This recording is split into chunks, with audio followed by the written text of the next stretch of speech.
Hey everybody, so tonight is our fifth dev stream for Alpha 19.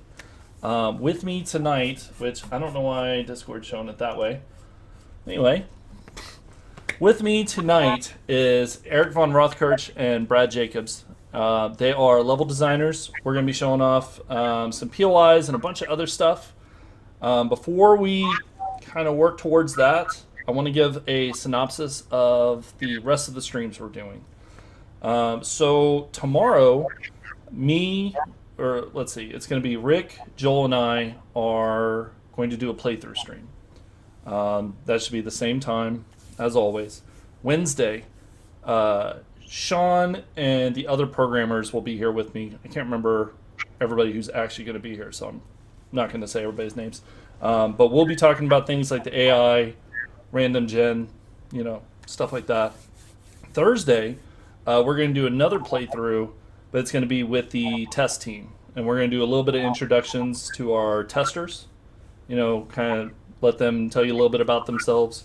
And then we'll be doing another playthrough there. And then Friday, what everybody's really excited about, the streamer weekend will start. So, should be a lot of fun. Hope everybody's super excited. So, starting out, I'm going to go ahead and pass it on to Eric. He's going to tell you a little bit about himself. And yeah, go ahead, Eric. Hey guys, I started out in the game industry 20 years ago. I started at Electronic Arts at the mothership in Redwood City, and after that I went and worked at Monolith for a little while, and then 3D Realms, and then a company called Triptych that was working with Gearbox, and then in 2014 I started with the Fun Pimps. So I've been around here for a little while and making POIs and doing audio and whatever needs to get done, because there's a lot of things that need to get done. Yeah, there is. Okay, and then let's go ahead and introduce Brad as well. We're going to do this a little different. We're going to introduce Brad, and then we're going to go on to kind of showing off things. So, and they're going to just kind of take turns. So here we go. Here is, well, that could have went just way better. There's Brad. Look at that. We did get it. Go ahead, Brad. Hey guys, what's up? As he said, my name is Brad Jacobs. I've been a game developer for almost 11 years now. I started at 3D Realms where I met Eric, and from there I worked at Triptych as well. I worked at Gearbox. I worked on Borderlands 2, Borderlands 3 for a little while, and left there. And I've been on this team for about three years, I think. And yeah, just making POIs with Eric, and we do a lot of other things to facilitate team needs. We try to lead some of the features and give feedback for them. So near the end of the stream, we'll show you that stuff too. So cool. Okay, so here's what we're gonna do. I'm gonna go back to Eric for just a minute, just so you can kind of see, or he's gonna kind of explain some stuff. Go ahead, Eric. So for A19, we wanted to tackle the commercial stores, and one reason is because it's been a while since those have had any love. As those of you who've been playing probably noticed that a lot of the POIs have gotten updates, or we've gotten a ton of new POIs, but the stores, which have all the brands that everybody is looking for the crates for and stuff, needed a little bit of love. So we did that, and we focused all of A19 POI development. Now we did do more than just stores, but we tried to focus as much as we could on the stores to give you guys, since they're really hot places to explore. Everybody's always looking for the stores, find the crates to get the good stuff. We thought we would give you guys some of that stuff to really enjoy exploring those. And yeah, so that was our big A19 goal, and I think we accomplished it, and I hope you guys are going to like it. We can talk about some of those and look at some of those tonight. Okay, so everybody, I am actually loading up the game. We're going to go, just give me just a moment to get that going, and then we will start showing off a little bit of POI stuff. So here, let me kind of move some things around. Okay, so here, I'm going to click here so they can't see you guys anymore. And then now I can't see chat. So that's not good. All right, there we go. Yeah, so everybody, we will be doing questions after we kind of show off a few things. We're going to be showing off some POIs. We're going to be showing off, they're going to be talking about the breakthrough system. Just a few things. Let's get everything going. You got the list up, right, Ben? Yeah. Cool. Okay.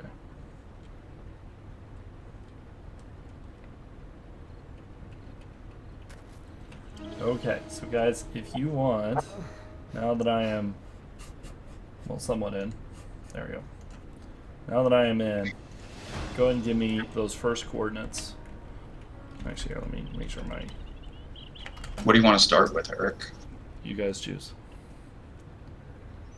You want to start? Do you want to start with your big grocery? Ooh, big Sure, question. we can do that. Go to 2,221. Okay, 2,221, and then And negative 410. Oh, that's the first grocery store. We can show that one too. okay, so It'll be good to get a comparison to see how much variety we have.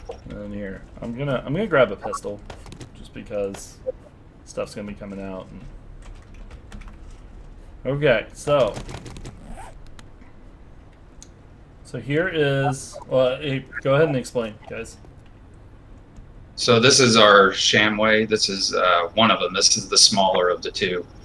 And one of the things we wanted to do when we made this is the old stores, they kind of had a feeling of being able to pop in and loot and have a bunch of guys come out rather than only having one way in. So there's multiple entrances on a lot of these POIs. But if you want to go over to the side there, Lathan, Okay.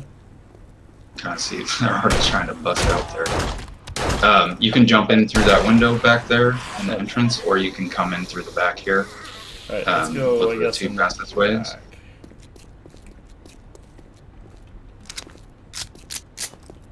back. Like over here.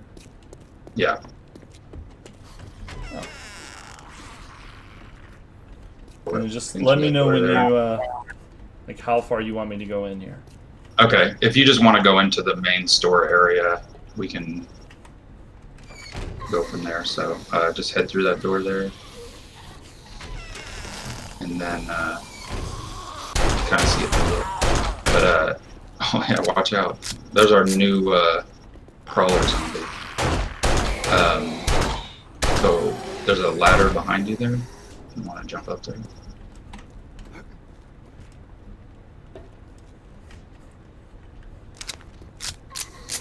Okay. And Just kind of head this way. yeah. Hey, see everybody? It seems safe, right? Nothing to worry about. We're not going to do a lot of looting. Stop it.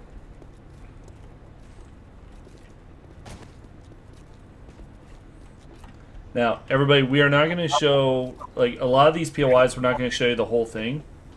I don't know how much we want to. I have to. Just drop. You can drop down to the main store area and then go from there. Okay. Just to show some of the new assets. So a lot of these produce baskets, you can loot those, and get seeds from them, even those rotten produce. Get the seeds.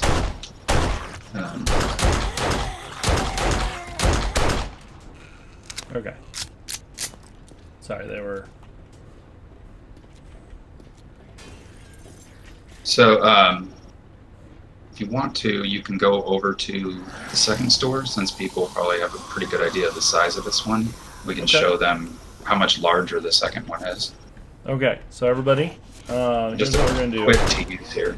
Yeah, we are definitely not wanting to give away everything about the POIs. So what is the coordinates of the next one? The next one is negative 2,116 Okay. and 1,057. Okay. Let's see. They want me to put on a mining helmet. That's fine. Oh, okay. Yeah. Is there one that comes with the light on it? Dev, hit Dev. Oh, Dev. The There it Dev button. is. Yeah. There it is. Okay. There you go. Okay, everybody. So go ahead and keep going. So this one is obviously a lot larger. It's a really big tier 4. It's inspired by Kroger here in America, if you're familiar with that store. And yeah, we tried to really stay as close to real life as we could with this stuff because we really want to make it feel like you're in a real world living in the zombie apocalypse. So you can go in through the front of this store. There's a few different entrances again, but we're going to go through fastest- the back. yeah, the fastest, easiest way is through the loading dock here. Oh man, there's a crate over there. I kind of want to go. Let's go check that out.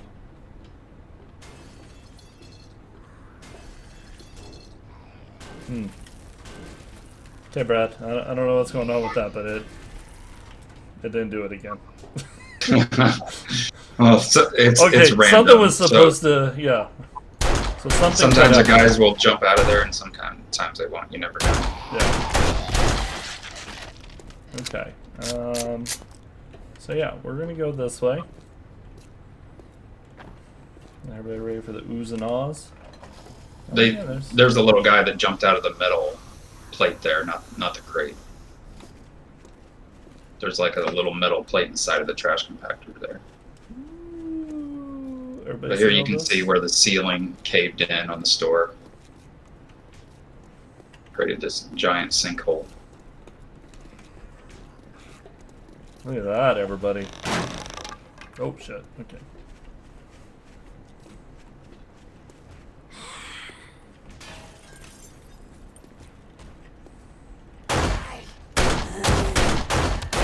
Oh, and the New fat mama. Big mama!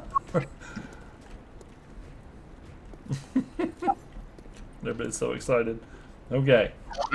So, you want to show just a little bit more and then we'll move on? Yeah. So, a lot of our older POIs were a lot more on the linear side, and we're starting to lean more and more towards a little bit more open exploration. So right here you can see there's a coffee shop and a bakery. You can actually jump behind here and look in the freezers. You can go in the back rooms and maintenance rooms. There's a lot of places where you might be able to jump up into the ceiling tiles and find some hidden loot.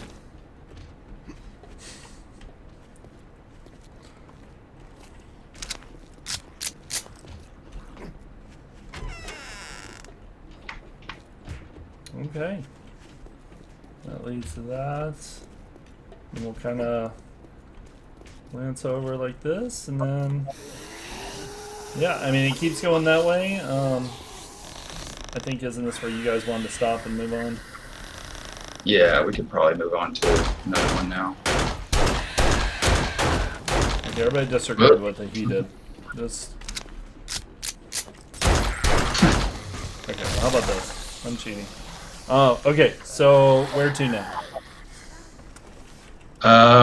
Let's see. We could do clothing store. Sure, sure. Or one of the clothing stores. We did 2 of each type of store. So the clothing store is negative 486. Negative 486. 1,826. Okay. Oh, look. Savage Country. Yeah. You want to start explaining about this one? Yeah, so this one is inspired by like G.I. Joe's, if anyone remembers that chain, or like a REI, where it's you know, you might be able to find some hunting supplies, ammo, clothing, that kind of thing.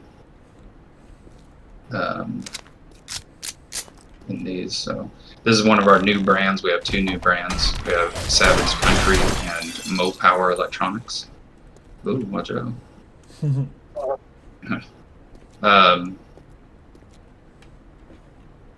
So, like here, you can see that up there. To find a way around. Okay, moving on. You get stuck. That's a current bug we're looking Yeah. at fixing. Okay, so I think we're gonna go a little further, right? Yeah, if you just want to head over to the dressing room here, you can see some of the new tech we've been working on. Unless we get the worst random rolls ever. Are you kidding me? Not one? No, they're gonna bust out behind you. I'd be careful. They're coming. Oh, No, they're coming.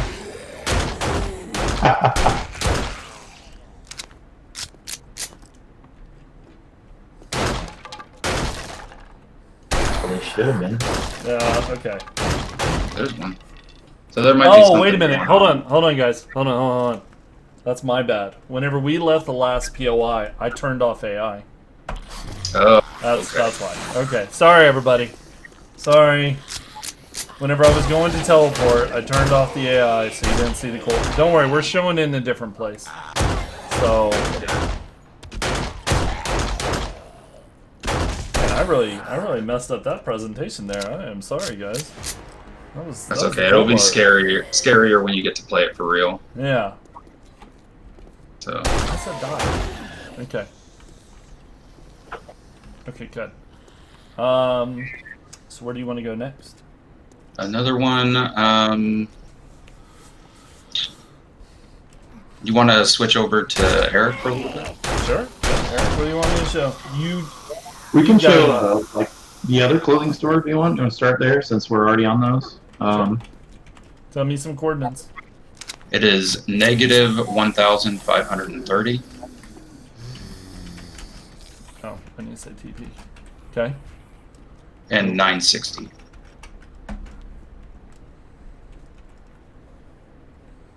Okay. What?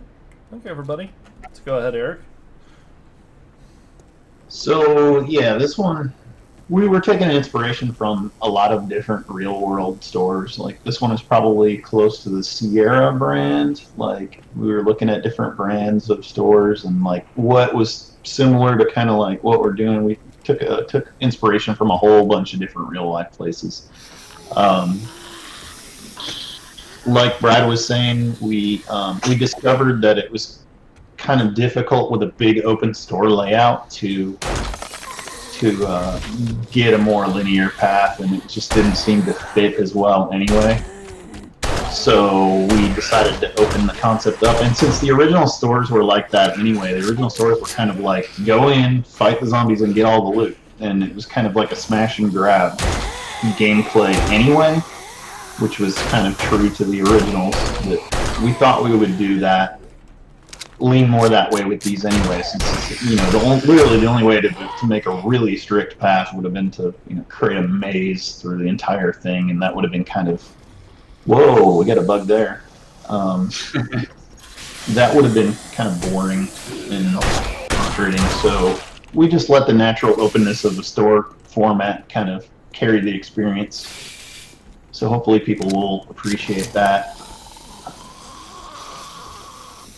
This one, yeah, the new mannequins that the artist made and the gun racks and things. I mean, there's, if you guys saw the environment art stream,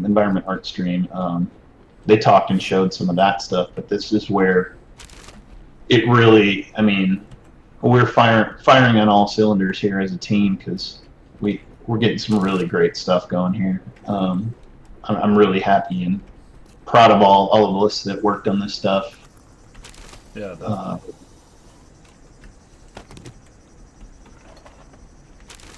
This is good. You want me to head to the next one? Yeah, that's fine. You don't give away the back room areas or Yeah. anything like No, that. no. Okay. Let the players discover that stuff. Keep some surprises for them. Yeah, exactly. Oh wait. So where You am I want to going show them a next? gun store? Sure. Is that cool? Eric? What's that? Guns. You want to show them a gun store? Yeah, that sounds fun. Okay. 680 1834.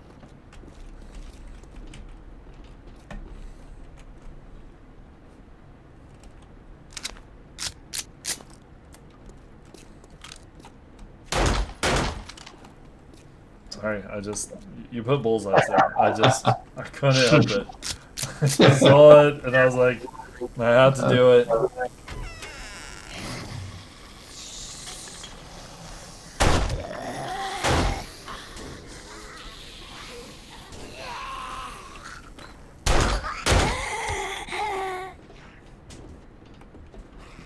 Have you ever played this, Lathan, yet? No, I haven't played this one. A lot of these new ones I haven't played. Okay. How far do you want me to go into the place? How big is this one? You can go in and show the range. Okay. And fight in there if you want. I mean, Sure.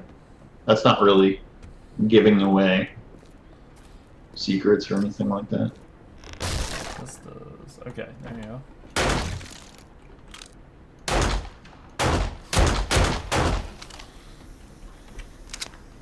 Oh. That's convenient. Not the right ammo, but.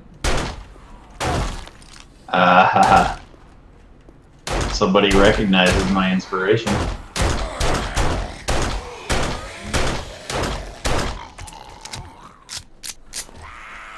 I see from the chat. Was that partially inspired by Shoot Smart? Yes, it is.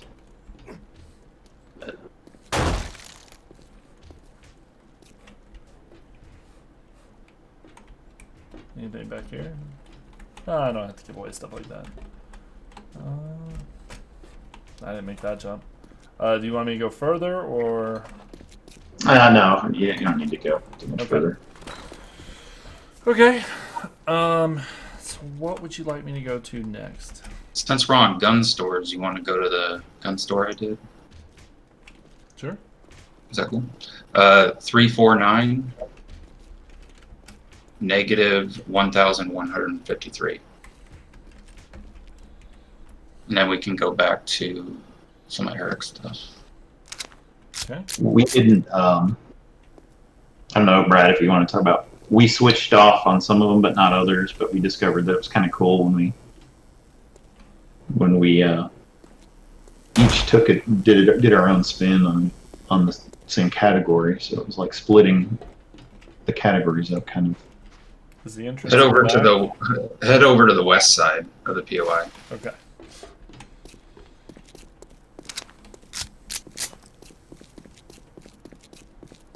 This POI was a little bit of an experiment. You'll see in the back end, the second half of the POI. A little bit different. This one's still a little bit work in progress. The gun racks aren't in here yet.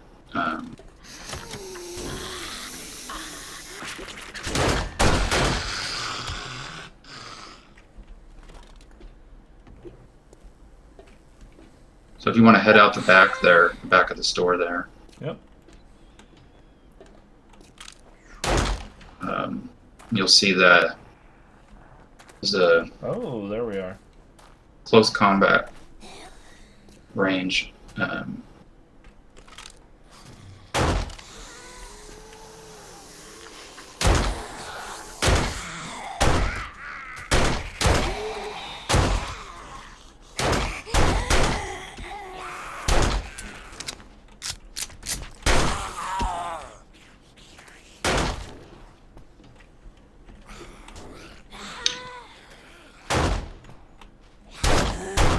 you want to head back to the back where it says close encounters on the wall back there. Okay.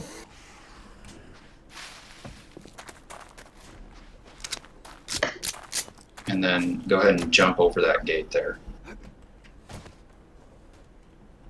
Ooh. So this is kind of where we're trying something a little different, where the loop from the POI is right in the middle. And then there'll be waves of zombies that come out, sort of like a defensive mission.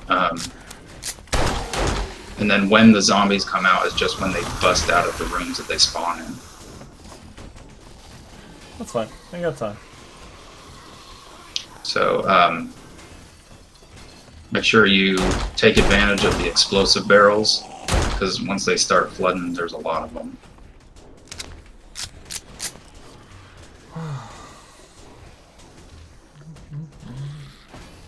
They come out from lots of different ways, not just that one door, so make sure you watch your back. And then this this area I actually designed, it was inspired by multiplayer deathmatch levels like you would see in Call of Duty or other games like that. So it has a very circular flow to it. You could play it as a deathmatch map if you wanted to. Keep wanting to shoot that mannequin.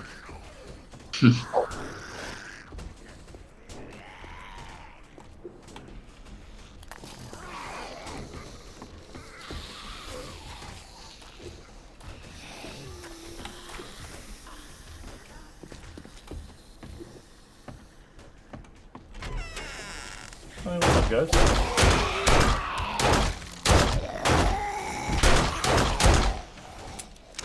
Oh, don't hit me yet. We can probably leave the rest for Yeah. Okay. players to play on this part. He's Okay. having too much fun. That's what I it is. am having fun. I told you I didn't try this one. Okay. Anyway, next coordinates. Oh, See, shit. Okay. what would you like to do next? Or do you want to do pharmacy or hardware? Yeah, let's look at hardware. Hardware 1 or 2? You can do 1 and then 2, and we can go through them each. Okay. Like 725 690.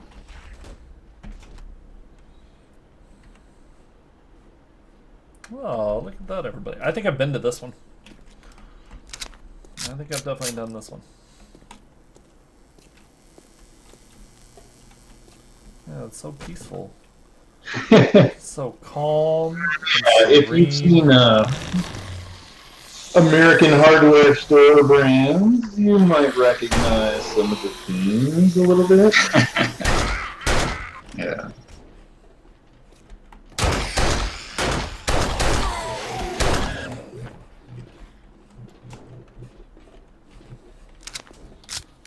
Okay.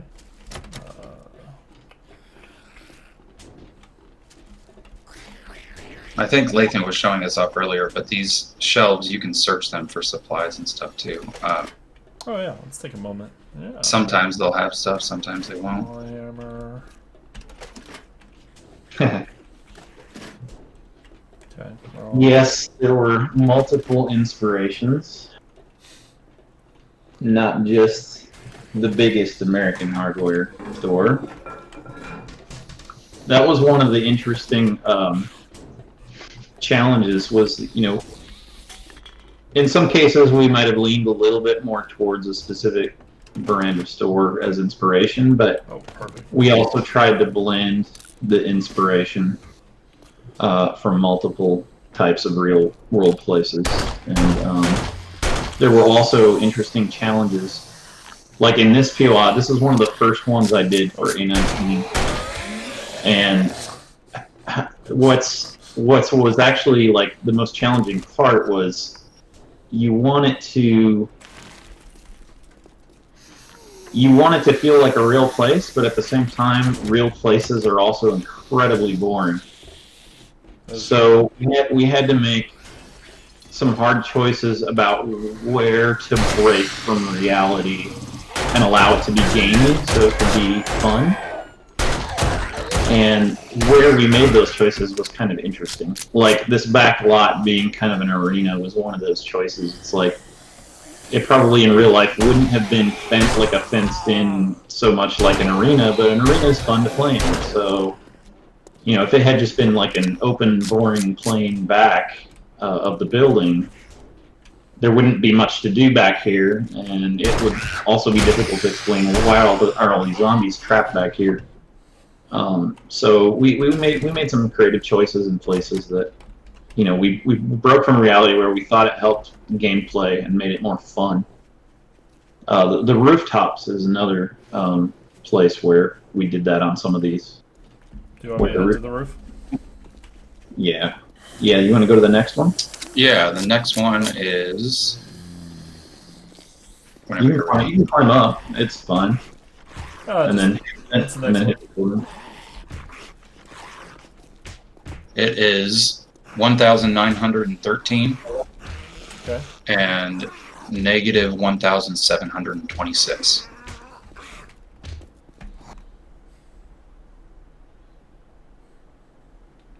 Okay. Ooh. Yeah, no, this is the... This one looks like a particular real-world store, but it is laid out more like another type of store. So we mixed it. Got a tool sale going on. Make sure you take advantage of the tool sale. Nothing but They tools. had deals you can die for. Wait.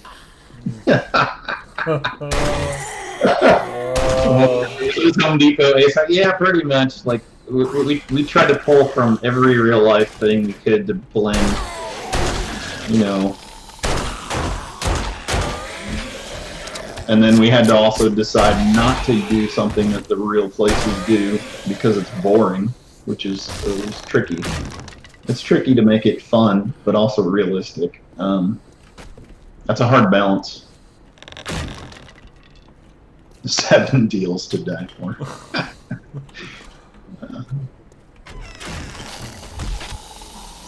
There's a new drinking fountain. Ooh, look at that shit. Ooh, look. You all remember that from... God, which stream was it? Was it 2 streams ago whenever we showed that off? Yep. There's it in action, everybody. Yeah, the artist really made all this possible because we wouldn't have been able to do a lot of this without... Is there a urinal? In the other? Oh, did I forget to do that? Oh boy. Gotta write that down. Work in progress. Work in progress. Forgot the urinal. Oh no! That's some of the new falling tech you saw there where it fell in ragdoll. Yeah, we're gonna go into that a lot more once we show all the new POIs. Yeah. So, where do you want to go now? Oop, let's not look at that. You want to do bookstores? Yeah, that sounds Sure. good. Negative 483. Okay. 1,924.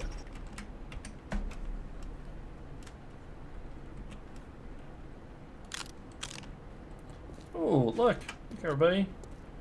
Crack a book and crack a cafe. We're gonna grab some coffee while we're in here.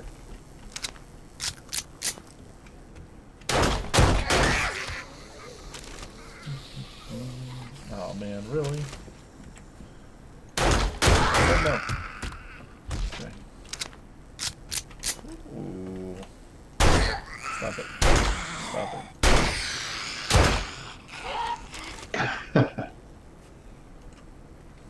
The Hunter mod schematic. This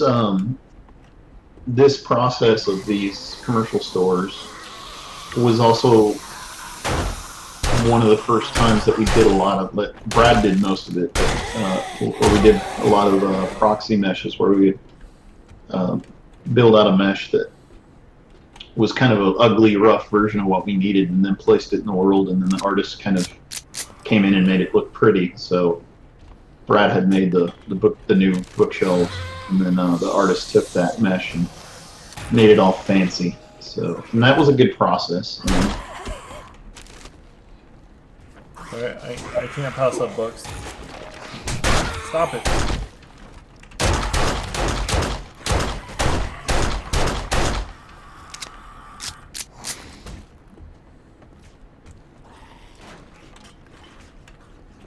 This one was, you don't want me going too far in the back, right? No, yeah, you can go into Brad's one next, I think. My bookstore is 1,914. Hold on. Start again. Attacked. Okay. 1,914. Yes. And negative 1,948. Oh, look. Knuckle rub by the Frosty. I know, right? Okay. Oh man, they drove the car into the side. Ow, mother. Really? Those birds. What? That must have been from outside. Yeah. Yeah. No. I was Followed like, me you in, can't place guys. them in those bookstores. Yeah. You just have them in the on the ceiling. Anyway, I don't need to do that. It's just a habit. Okay.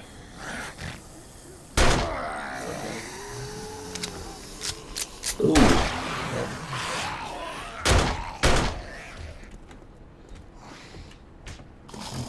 Oh, the kid zone. Yeah, go check out the kids zone. Oh, that's where we keep the ammo. Hey, what are you?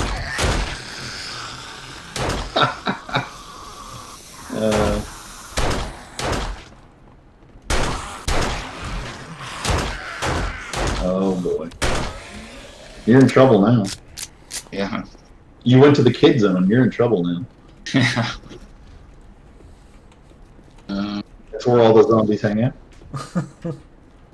Oh, hey, Buck. Should we move on to pharmacy? Sure. Yep. Let me make sure I'm not. You know, we're good. All right, where to? 610, 610. 1,287.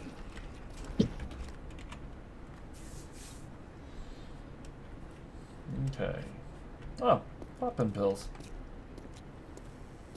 Oops. I think I've been to this one. Yeah, no, I think I've been to this one. There's not. Oops, I got a whole shelf there. Yeah, there's not a lot. Not a lot to show on this one. Yeah, it looks Some of them cool. are small, but some of them are big. Some of them are small. They got the variety in size and the length of experience. We tried to vary it up so that we didn't have, like they were all the same. The old ones were kind of like that too. There was a small and a large, and we tried to keep some of that variety and actually make them as different as they can be while still looking like the same store.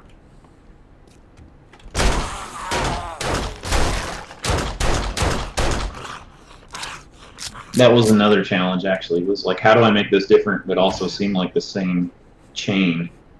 There aren't really that many chains that have a small and a large version of the store. I guess like Target does, but they have super Targets and stuff. So we kind of took that approach with like all the stores where it's like maybe they have the super version and then they have the regular version that's like little.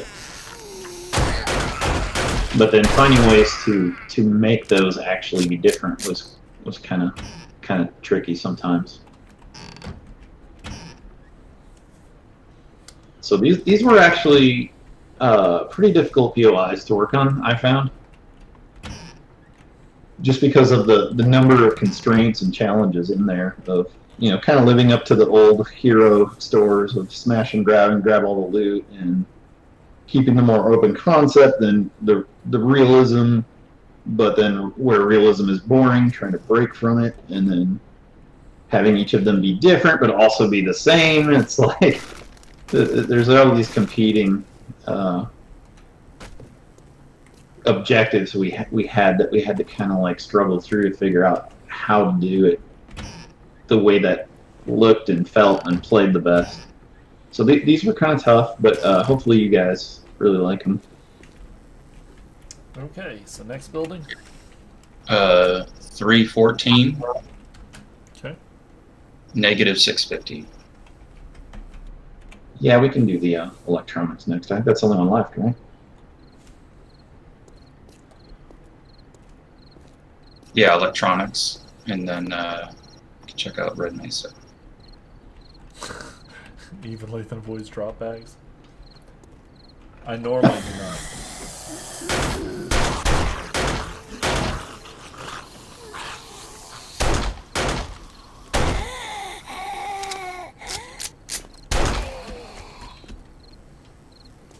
Yes, Red Mesa got some love. It was long overdue. And we're showing that in a little bit, right? Yep. You are going to get a detailed description of what was changed. In just a little bit. Oh, hey guys. Whoa! That surprised even me, and I'm the one who did it. So. I sometimes forget, don't you, Brad? So when you haven't played it, like, oh yeah. Yeah, especially because you never know which one they're going to pop out of because it's random. So Yeah. every time you play it, you're always a little bit surprised.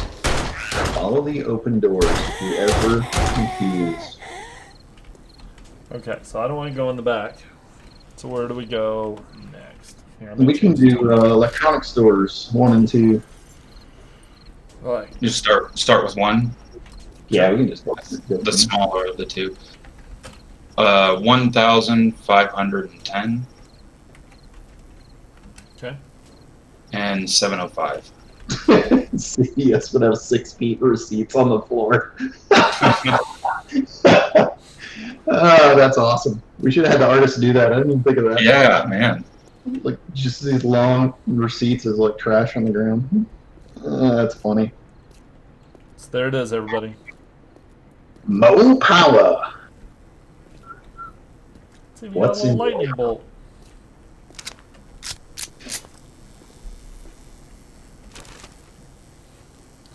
Oh, got a speaker. See? Oh, electrical parts. I'm a little excited, buddy.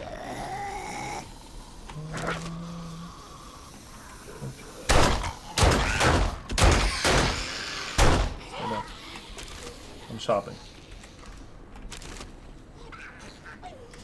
You're gonna need that laptop and that big screen TV in the apocalypse, that's for sure.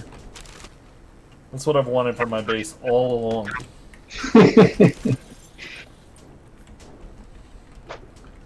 Is there Blu-rays, DVDs? Can I still get Netflix?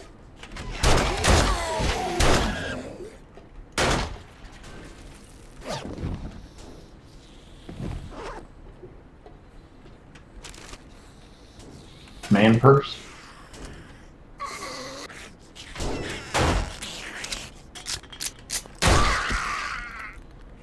Alright.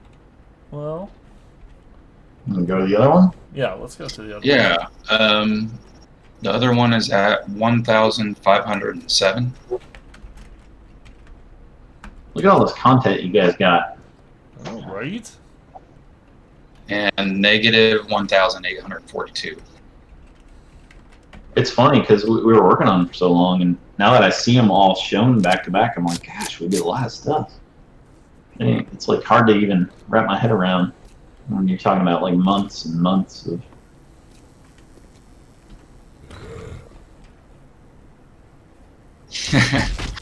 Yes, There he it was is. inspired by Best Buy. I don't Oh. think that worked right.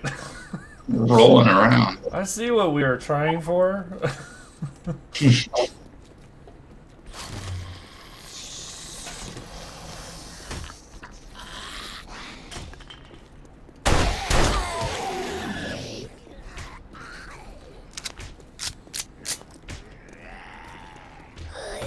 A coffee maker. Oh, damn it. She's so scared. Nope, I didn't get everything over here. Oh, look at that. I need to go put some electricity in my base now. Yeah, we hit these new stores. It's funny, we talked about them for like 2 alphas. It's like, oh, we should really do those new stores. It'd be cool to have a clothing store. It'd be cool to have an electronics store. And we just kept talking about it, and it finally got to a point where it was like, you know, we're always talking about new stores. Why don't we just do them? Why don't we just finally make them? So we did. We put our money where our mouth was and just made them.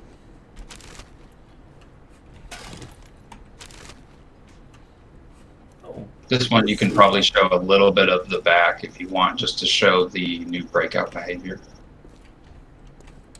Yeah, okay.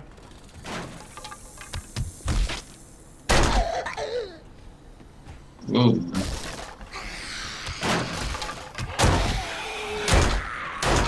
I'm just having great luck with the breakout.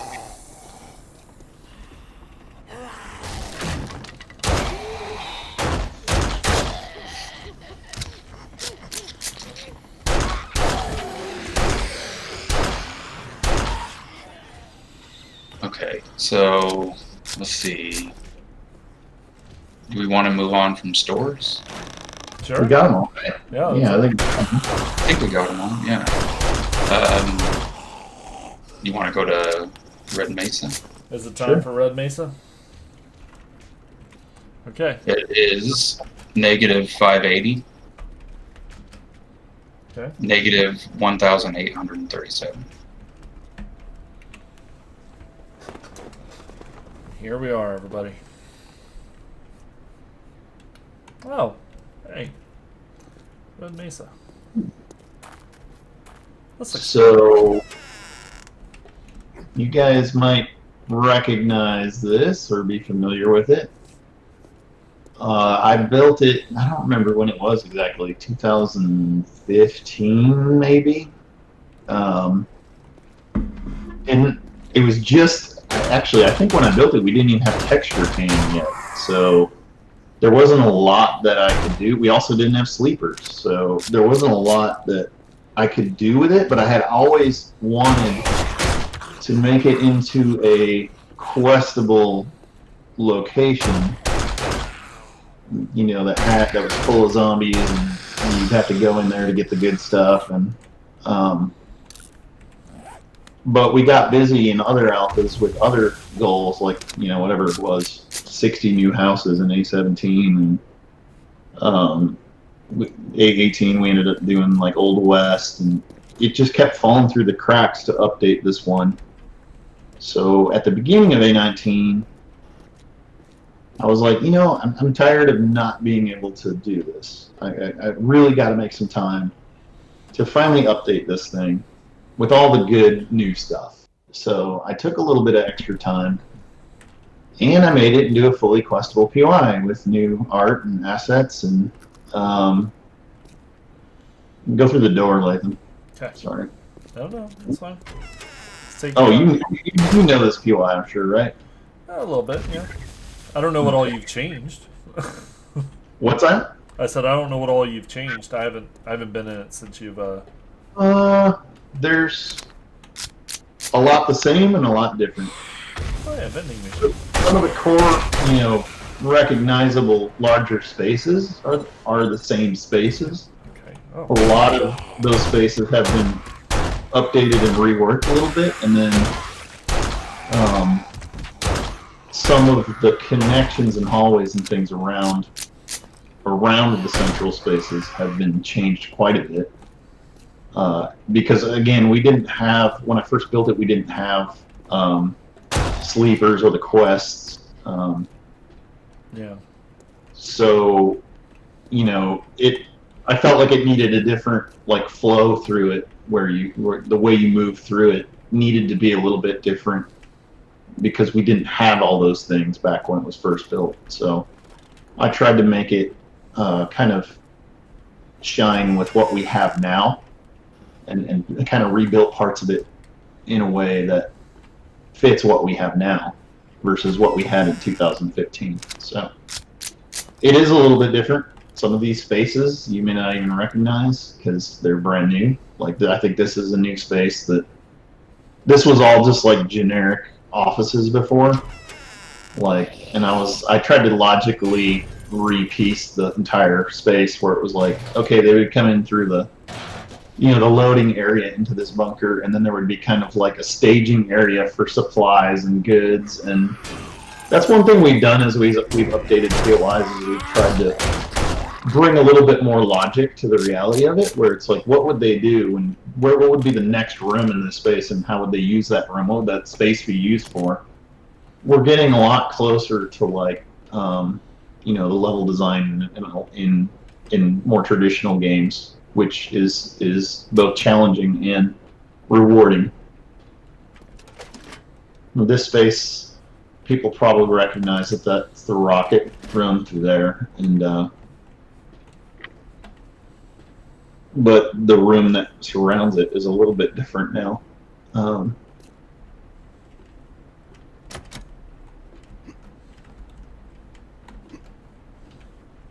Yes, I had to. This one does have more of a path unlike the stores, but I tried to work the path around the memorable spaces that everyone kind of knows. So you get kind of a tour of the things that people who have seen this POI before are familiar with. And that seemed to make sense too, is all the highlights of the POI should be kind of the way you move through it. So it was kind of fun to update this one and give it the love that I thought it deserved.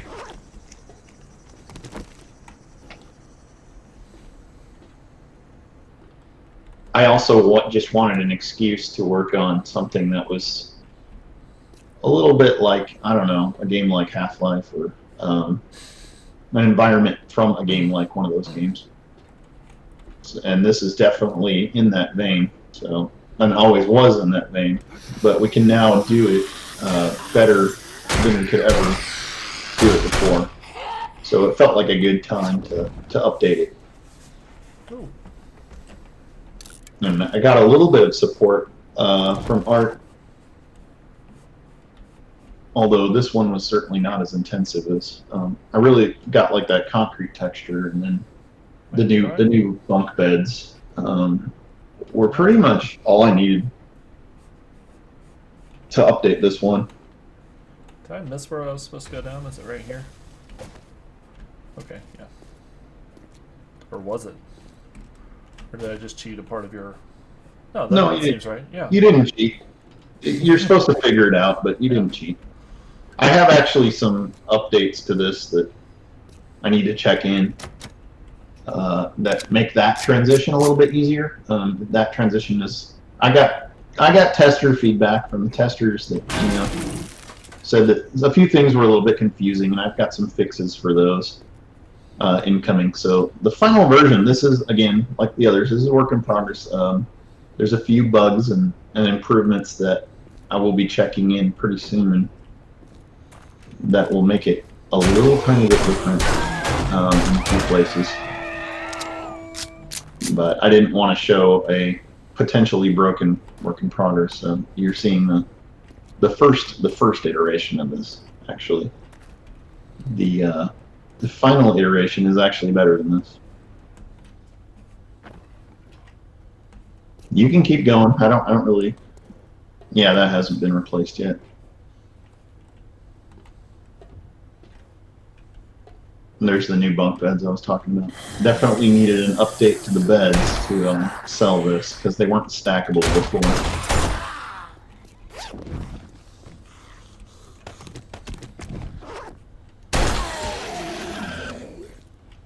One thing we've done as we worked on a lot of these POIs and updated the assets is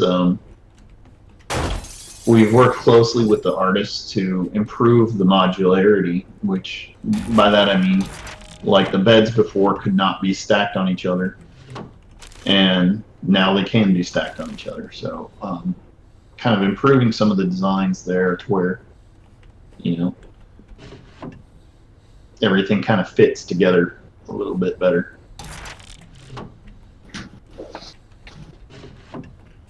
Yeah, we worked pretty closely with the artists on this alpha, and it was a great collaboration. Well.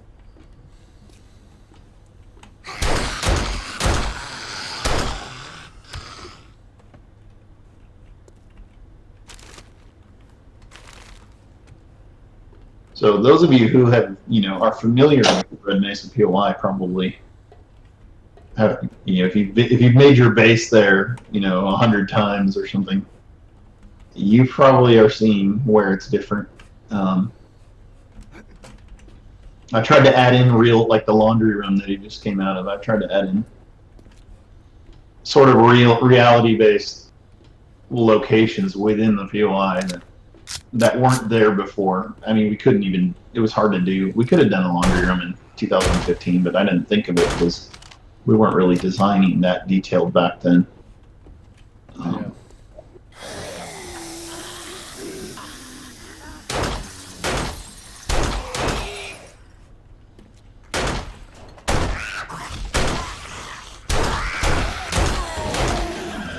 Now, like I was saying, that like the cafeteria, I mean, I'm sure people who are familiar with the POI remember the cafeteria floor. It's mostly the same, but it's just been updated and improved quite a bit, and it starts to get really different when you get to the you're almost there, Lathan. When you get to the sort of the rocket control center area.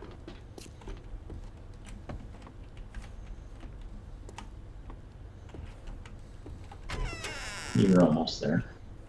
There's no urinals in there either. No, there's some updates that are in progress.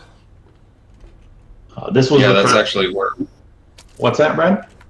I was just going to say we're starting to shift focus to updating some old POIs with a lot of the new art since we have so much. Yeah, we got so much stuff from doing the commercial store update that we are going to try to, as much as we can, get other POIs updated with all the good new stuff. This is the room I was talking about that was quite a bit different. It still has the same general flow that it used to have. Like there was kind of a higher back area and then you worked your way kind of down onto these platform floors. It still does that, but it's done in a very different way than the original was.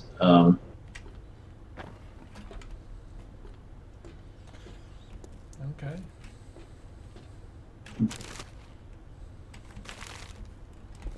Just I probably shouldn't tease you guys, but there may be other POIs in this style coming in the future. They don't mind being teased, right, everybody? Right? It's good fun.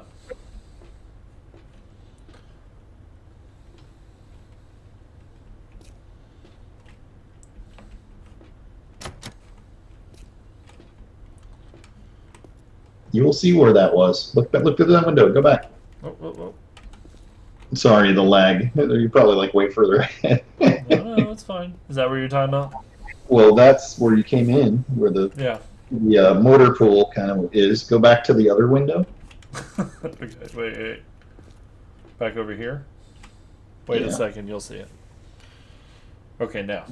That was like the rocket room, the first rocket preview room that you could see where you could jump through by the rocket. So one thing we tried to do is more what we call preview and post view, where you can see where you've been or see ahead to a future space that you can get into if you explore a little bit more. We've been trying to do more of that because it's like fun, classic level design trickery. Oh, by the way, Richard asks, when is Blue Mesa coming? Blue Mesa. Our Richard or some other Richard? It's our. I mean. Oh. Should probably blame him. No, actually, it won't be another Mesa, but it might be something. I don't know. Something with the name area in it, but with a different number. I don't know. He's like, you better claim us or claim me. Anyway.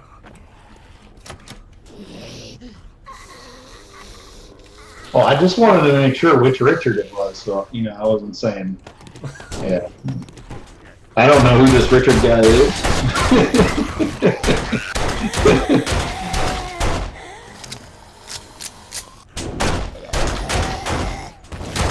Stop it. Stop it. Yeah, this one I don't mind showing because everybody's seen probably the original if they've played enough of this game, so they can just enjoy. And then people who have never played the game before probably won't remember every twist and turn. They're not gonna remember it. There's new secrets, just like there were old secrets, and Lathan will not be showing the secrets. I don't know the secrets, but if I did, I wouldn't be showing it anyway. Okay, so yeah, I'm guessing that's it for this. Do you guys want to show any other POIs, or do we want to load up the breakthrough map? Can look at breakthroughs, I think. Yeah, look at the breakthroughs. Okay, so let's go ahead. I'm going to exit, and then I'm going Oh, to... ranger stations? Somebody's asking about ranger stations.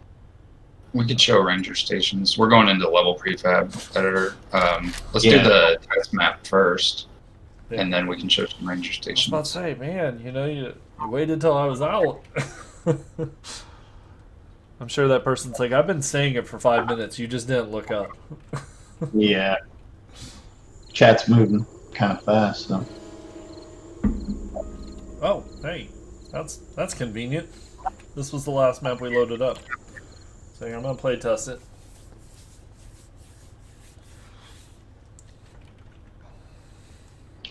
I've been saying it for 30 minutes, actually. I noticed you. I saw that. Why did you say something? I'm driving. I can't notice. Is the school new to this alpha?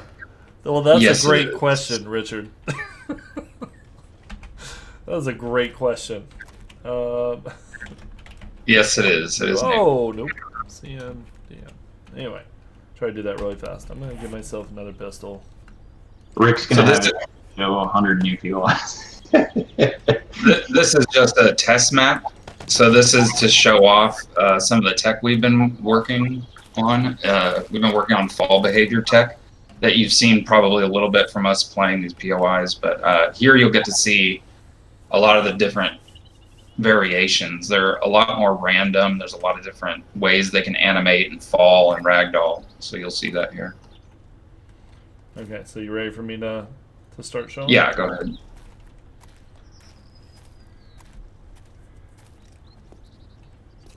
Okay.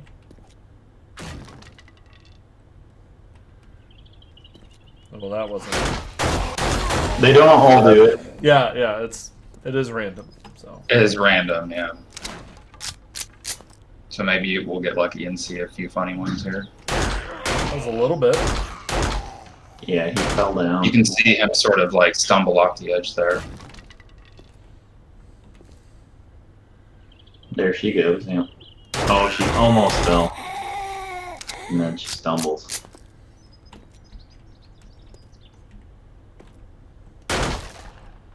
Oh, okay.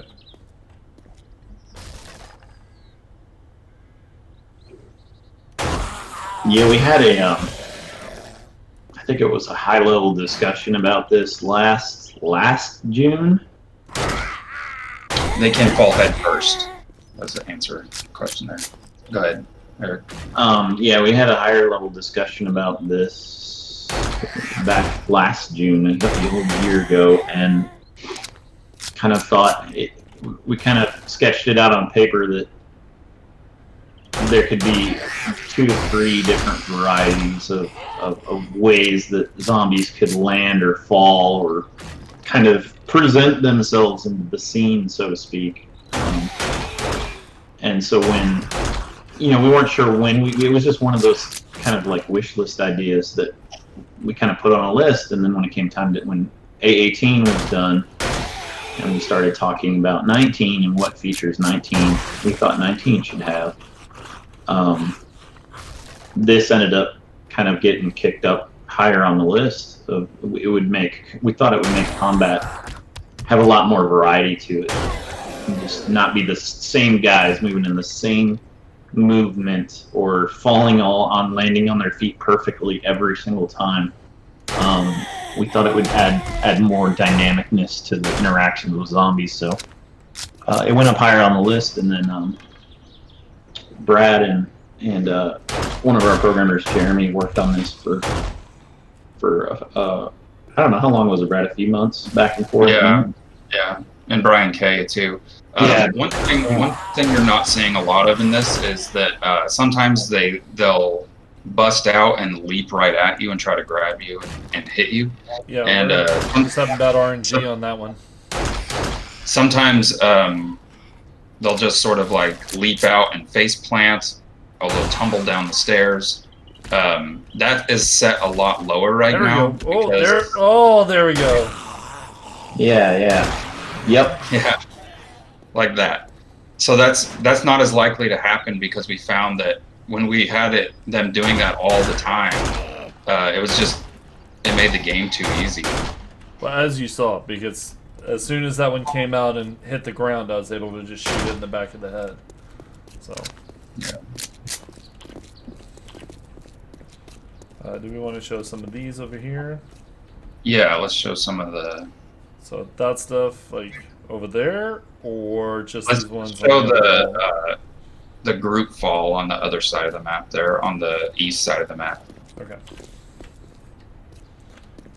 Okay.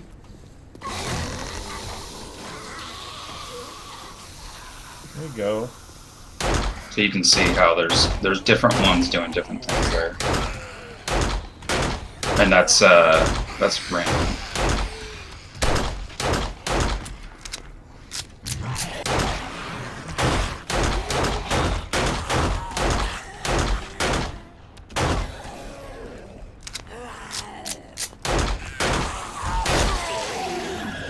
Next up.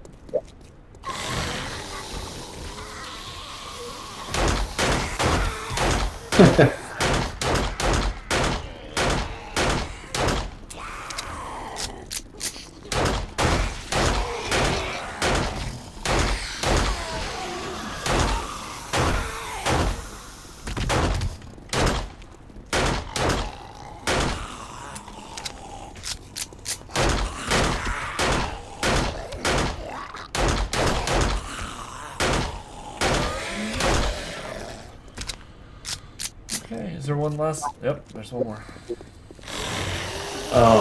Cap, you might want to save that question for the programmer stream. I'm not actually sure. I don't know if any of us here know. Maybe Lathan knows. What's the question? With the new falling, stumbling system, have there been any changes to fall damage for zombies? I don't know. I actually don't That know. I do not know.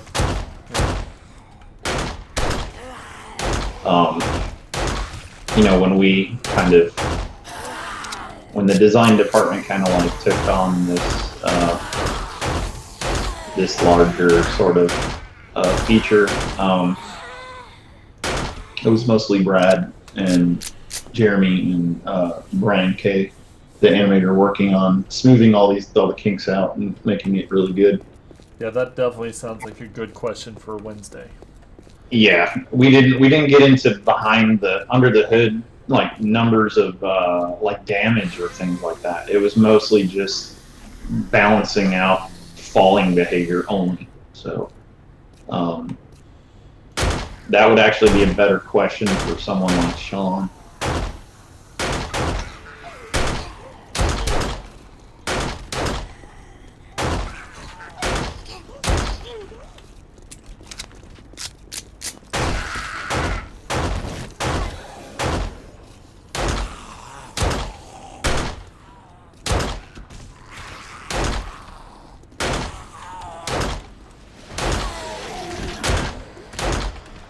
Even as developers, as we've been playtesting, like I know, like Brad and I playing the POIs, and other people who've been playtesting the game, everyone has just kind of agreed that this makes the game feel really different. Like just more live in a way, because there's the dynamic behavior. You didn't really know what to expect before because the spawns were random, but now it's like their behavior is more random too. So, and some of them might get enraged and like chase you after they fall sometimes once in a while, or if they get injured. If you're fighting and you hit one while they're falling and landing, they get up and run at you, and you just never know what's going to happen. And it feels really good in an unpredictable way.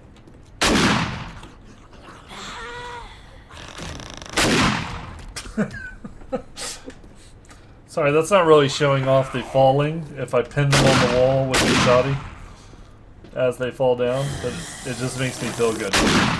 Well, you're having fun, and that's what we want people to do. We want people to have fun. Let her drop!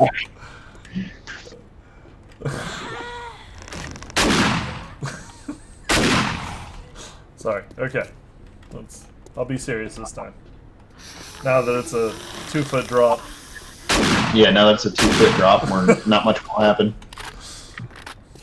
Hey, but here's this.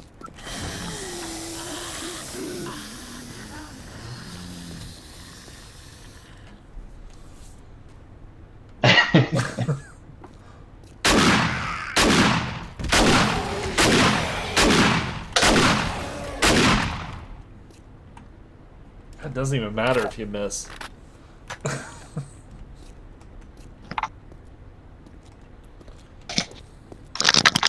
Uh-oh.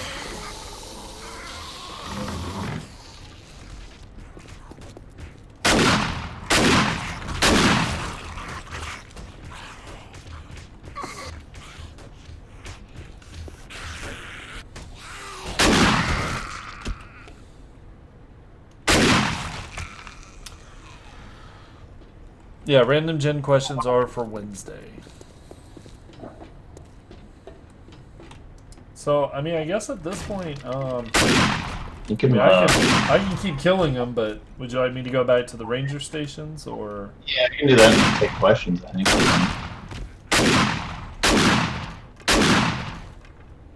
How long have we gone so far? What, like an hour? An hour and 20 minutes. Okay. How long did the other ones run? 2 to 3 hours. Oh, wow. Yeah. Okay.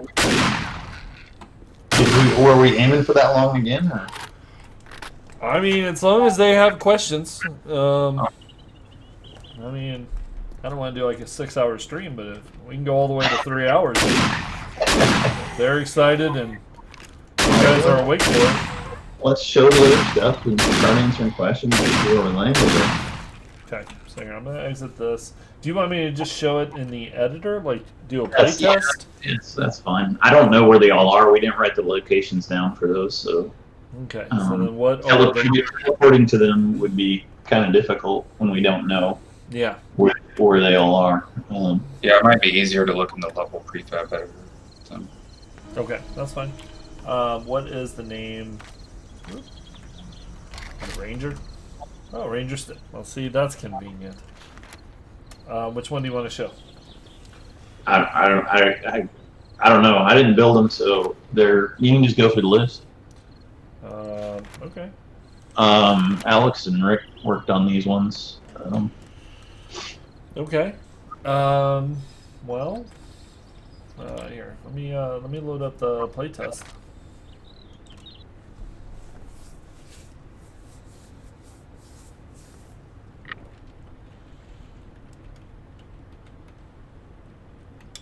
Get myself another gun.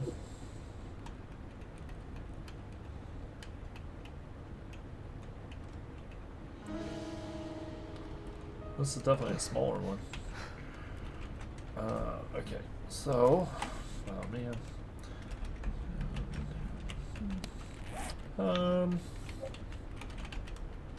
There's a lot of questions coming in. Yeah, there is. I mean, we can show this one and then maybe just move on to questions. Or, I mean, technically, I guess you guys could just be answering questions while I'm running. Yeah, we can try to answer while you show the POI. Yeah, that's fine. Thoughts on the sports seeing zombies get up faster? I mean, right now they're still currently. I don't know. Are the football players still in, or did they get deprecated? I don't remember. I thought they were being removed. Okay. Those ones ran. I know Brad and I would like a run flag on spawn volume so that we could set guys to run like crazy in certain special setups, not everywhere, but it would be cool to have a little bit more control over behavior in certain setups and POIs, that's for sure. I don't One thing that fall behavior lets us do now is one of the random outcomes is that they can rage, which is run at you. Mm-hmm. So there's a chance when they bust out or they fall down from a height, they can just sprint straight toward you. Yeah. Maybe we made it. When designing POIs, do you have blocks you have to limit? Blocks you have to limit how many you can use due to performance? Yes, absolutely. We are always looking at performance while we build POIs, and we often have to make a lot of trade-offs. Certain things we may want to do that we can't, or like a POI would look amazing if all the lights were on in a POI and it was lit just beautifully. That would be amazing, but we would definitely see a performance cost if we had overlapping lights everywhere in the POI, and that's not just this game. That's every game has that. What they call overdraw limitation. You can't just put like a million lights on top of each other and not suffer a performance decrease. So that's one area, and then some blocks have a higher triangle or vert count. They are more expensive in terms of like their details, and so we do have to limit those sometimes and not just put the highest detail thing in everywhere all the time. Yes. That's actually been another challenge when I was talking about the challenges of the commercial stores. Since they are very pretty, we've had to make some choices in some places to carefully not use detail. Someone was asking about POIs without any lights, or ones that you could turn on the lights. One of the things we've been trying to do is add remnants. We're not quite ready to show that, but we will be soon. Remnants are POIs that aren't questable, but they're kind of like fully open layout and fully explorable. They don't have as many enemies, but they also don't have as much loot. And those usually don't have as much lights, or some of them don't have any lights on. As far as being able to turn on the lights, that's not something on our roadmap right now, but I wouldn't say never. It's something that has been tossed around as like a wish list kind of future quest possible idea to have to turn on. Is it? Well, Lathan would know that question. The power quest? Yeah, so the restore power, what we've talked about. We haven't finalized all the details. That's a quest type, yes. But yeah, so you would go in and repair the generators, and then once you repair them all, I think then all the lights would turn back on. So the POI would be dark until then. That's a rough description of it. We're still working out the full details. So, actually, guys, how about I turn off the game and get you guys back on screen so that they can see you while you're talking? I think we've probably showed enough, unless there's something else you want to show. No, I mean, I'm good.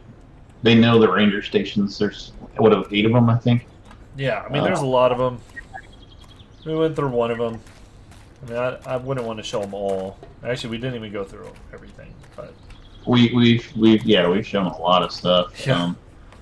Lots and lots of stuff, everybody. So let me real quick close this. Something I was going to say about that power generator quest was that if we ended up building POIs specific to that quest type, we might have more lights on in that POI once you restore the power, just to reflect the quest objective. But if we did that, we would also probably need to make it slightly lower detail, the POI if we build a POI for that quest, it might have to be slightly lower detailed just to account for or compensate for the performance of extra lights and things like that. Yeah. So. Okay. So yeah, they can see you now. And then the big box for me, which. I've seen this question a few times in chat here. What are our favorite POIs to build a base in? For me personally, I like to build my bases out of POIs that I didn't make. I get find a lot of secrets and things that I didn't know about. Me too, but I didn't make it. So. Yeah. It's funny because I do the same thing. So it's like I build bases in Brad's POIs, and maybe he builds them in mine. I don't know. Yeah.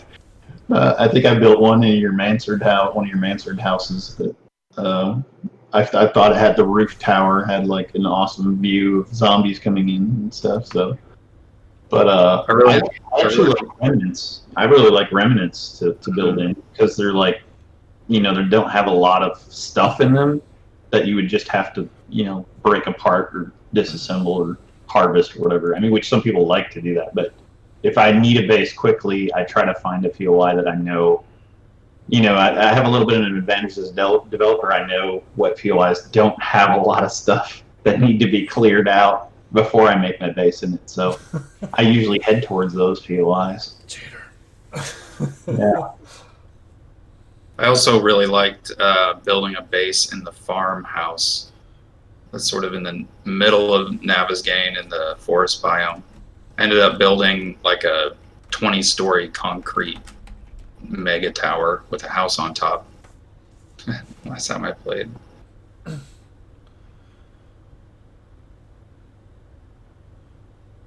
Any other questions? Is there a system in place to stop POIs from getting reset by trader missions? I'm fairly new to the game, so I don't know if that's already a thing. If you put a bedroll or a land claim in it, then they will not be used by the trader quest system. Will the mannequins be craftable? I don't believe so. I don't know though. I mean, that's a question for I don't know who, but not me. Yeah, I don't. Yeah, not us.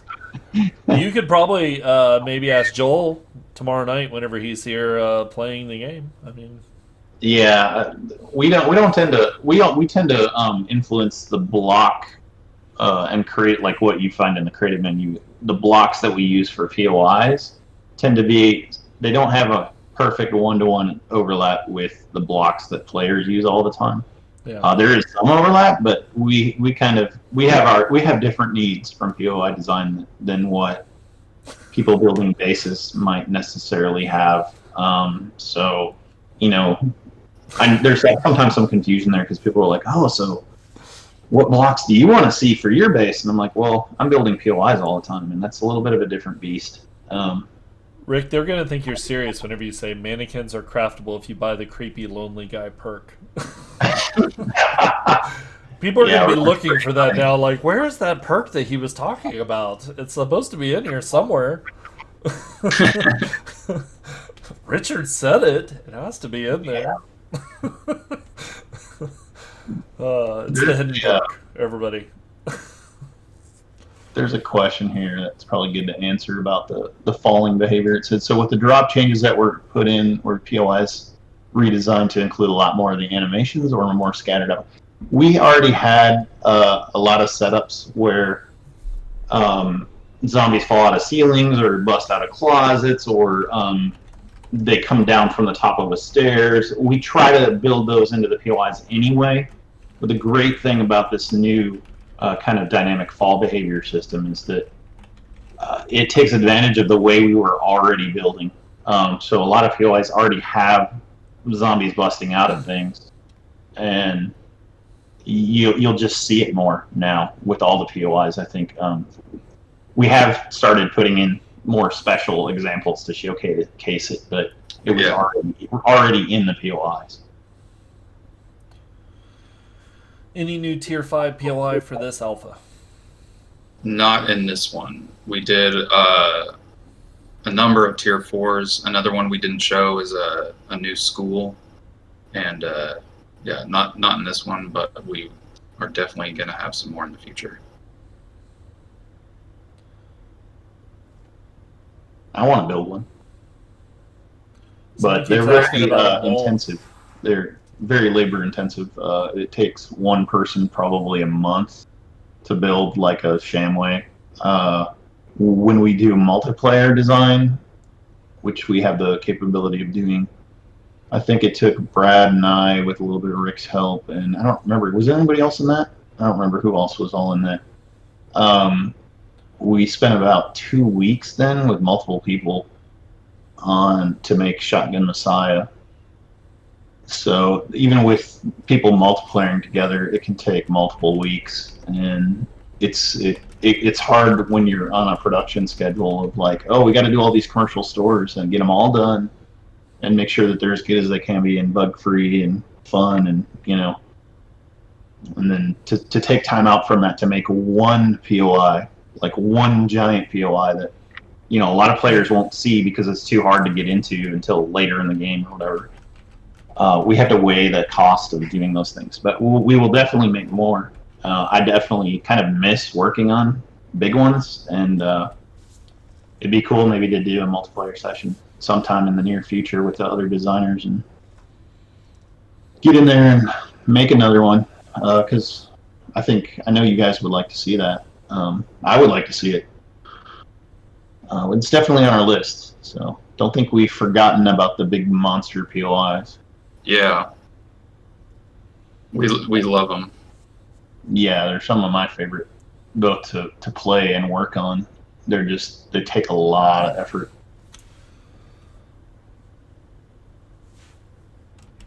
What else we got here? We're missing so many questions. I'm like way up, like pages up, still trying to. Don't worry, they'll keep repeating them until you answer. Okay. You don't have to scroll up. They're just gonna keep. Rick said he used the Brad Remnant for a base. Yeah, I like the Remnants. They're good. They're good to take over for bases. There's no zombies to clear out, and you can just run in there when the sun's setting and start fortifying immediately. Which tends to happen to me too often. I'm too busy looting or doing other things, and then the sun's going down, and I'm like, oh no, I'm not ready yet, and I have to find a remnant nearby that I know doesn't have a million zombies in it. I think a mall POI would be kind of cool. Yeah, that's something we definitely want to do, especially because we have all the new brand, all the new art for the stores and everything. These new art assets are going to get reused for sure. Absolutely. Yeah. For sure. Might even make a few more stores. We'll see. I saw someone was asking about bandit POIs. So they were talking about being able to activate a rally marker and have it be a bandit POI. We did talk about that we are going to have bandit versions of quests. So if that's what we were... I know someone was saying that. Is there any plans in level building being able to easily choose a specific reward or loot container? Well, the quests give you the choice still, right, Lathan? Yes. So you get the reward choice at the end of a quest, not so much at the POI itself. For that, like with these stores, if you want electronics, go to the electronics store. If you want hardware, like a hammer or whatever, go to the hardware store. That was one of the reasons we wanted to focus on this in this alpha, was that people are always looking for the stores for the thing that they're looking for. So now you'll actually have this awesome, fully explorable, questable location that you can go clear out, and then there's all these pretty new art loot containers that you can enjoy looting. So if you're looking for something specific, go to the place where it would likely be, like bookstores for books and whatnot. Well, some of the old apartment buildings are school. One of the schools was redone. We might get, I don't know, maybe we'll get more than one school. We'll see. Old apartment buildings. One was redone in, what was it, Alpha 17. I did that one. I'm going to update it probably soon. It feels out of date to me. I've been looking at it actually the last few days, going, "Oh man, this thing needs some work." Any news about the Big Mama? She's in, isn't she? Yeah, we saw her. Yeah, we saw her in the flight. So someone's asking about You just the rewind the ball. POI mall that was made by a user and fan-made POIs. Yeah, that's a Yeah, that's a. We actually just recently hired 2 guys directly from the community because of the work they were doing. And that mall was one of the cool things that we looked at. That was like, wow, this is really cool. It's really big, but it's if we made a smaller version of it that could run, because I think it might be a little heavy on performance to have. It was a huge mall. It's impressive how big it is. It's like miles and miles of mall. It's awesome. But like someone had asked above about performance concerns, we do have to watch some of those things sometimes. So we would like to work with him to get the mall going. Yeah, mall would be great. And some of their POIs are going to be in this update, actually. Yeah. Not the mall, but some of the new smaller ones that they've done since joining the team. Yeah, we're trying to get both with working with them, and also we've been also working on the tools a little bit too. I don't know how much we want to get into talking about that, but because we don't want to promise anything, Yeah. Mm-hmm. Maybe can't deliver, but we are working on the tools with the eventual idea of more modding support and Steam Workshop and things like that. That's definitely a goal that we are interested in. Oop, here's a good one. Thoughts on user-created POIs and having a submission contest? That might be cool. That might be something for Richard to contemplate if we want to do that or not. Let them all submit one, and you have a chance of it being in the vanilla game. I'm way behind here. Let me catch up. Oh, good luck.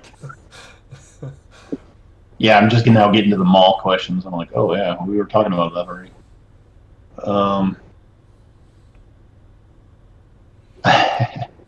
Will cities always be square? Maybe, maybe not. Brad and I have talked a lot about that. We would like to get a little bit more organic feeling stuff, especially in random gen, maybe eventually, but we can't really promise it. There are things that we like about the way it is now, and then there's other things we'd like to improve. They want you to make a knuckle rub club. A what? Knuckle rub club. Yeah, that joke's not going away for a while. We're gonna see that. Well, good. I'm like the old man who's like, what? Knuckle rub? No, I know you guys have been joking about it.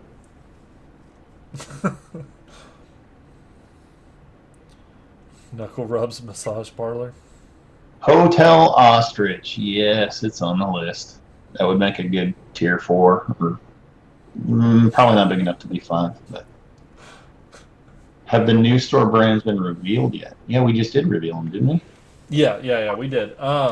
Just be sure to check the beginning of the stream, or whenever we put it on YouTube, you can check out, because we did it near the beginning of the stream. Gardening is not. We're not the right people to talk about gardening. Sorry, guys. We're not the garden masters. Mm-hmm. Any changes to biome layout and navigate? Yeah, I think Richard did do a little bit of biome tweaking in Navis game. Lathan is a secret closet gardener. Shh. It's not really a secret if you tell the world. Man. Any plans for ocean-based POIs, such as an oil rig or a secret underwater research facility? That'd be kind of cool once the water's working. My first game that I worked on was a James Bond game. I don't remember. And then I worked on Nolf, where they had No One Lives Forever, where they did have an underwater base as one of the levels. That stuff's fun. That's really fun content. Probably would have to happen after water was redone, but Yeah. Well, we're always open to really crazy POI ideas. But the question is always whether we can actually support that idea or not. Whether we have all the art or whether we, like the water has some bugs in it and stuff that we probably have to sort out before we can do things like that. And, we're always operating under constraints. So if some of the constraints we're operating under go away, I would love to do an underwater base. That would be amazing. Airport POI, that could be kind of cool. We could do an airport POI probably. That could be. We have luggage. We could probably fake the little conveyors. We could probably get some art sport too. I don't know how we would do a plane. Maybe. Tier 5 Lathan hardware. Tier. That's what they're saying. I guess they want a corporate branch or something, the corporate office. From the 1800s, yeah. Something more than the 1800s version. I'm not going to go into the fact that, Robert got a tower and I got a tiny hardware shack. Oh, yeah, well, I don't know. I think, wasn't it Richard that named it Deshong Tower? I didn't name it Deshong Tower. Don't look at me. It wasn't me. Post offices never seem to get a lot of Yes, I know. It kills me. There's all these POIs that slip through the cracks every alpha, and they kill me. It just hurts me. It hurts me that we can't get to all of them all the time. But they're on the list. They're on the list. We got our work cut out for it, sure. No matter how many POIs we make, we always wish we could make more. Any new mining POIs are under? Yes, I wish we had more than one mine. Yes, it's all up here.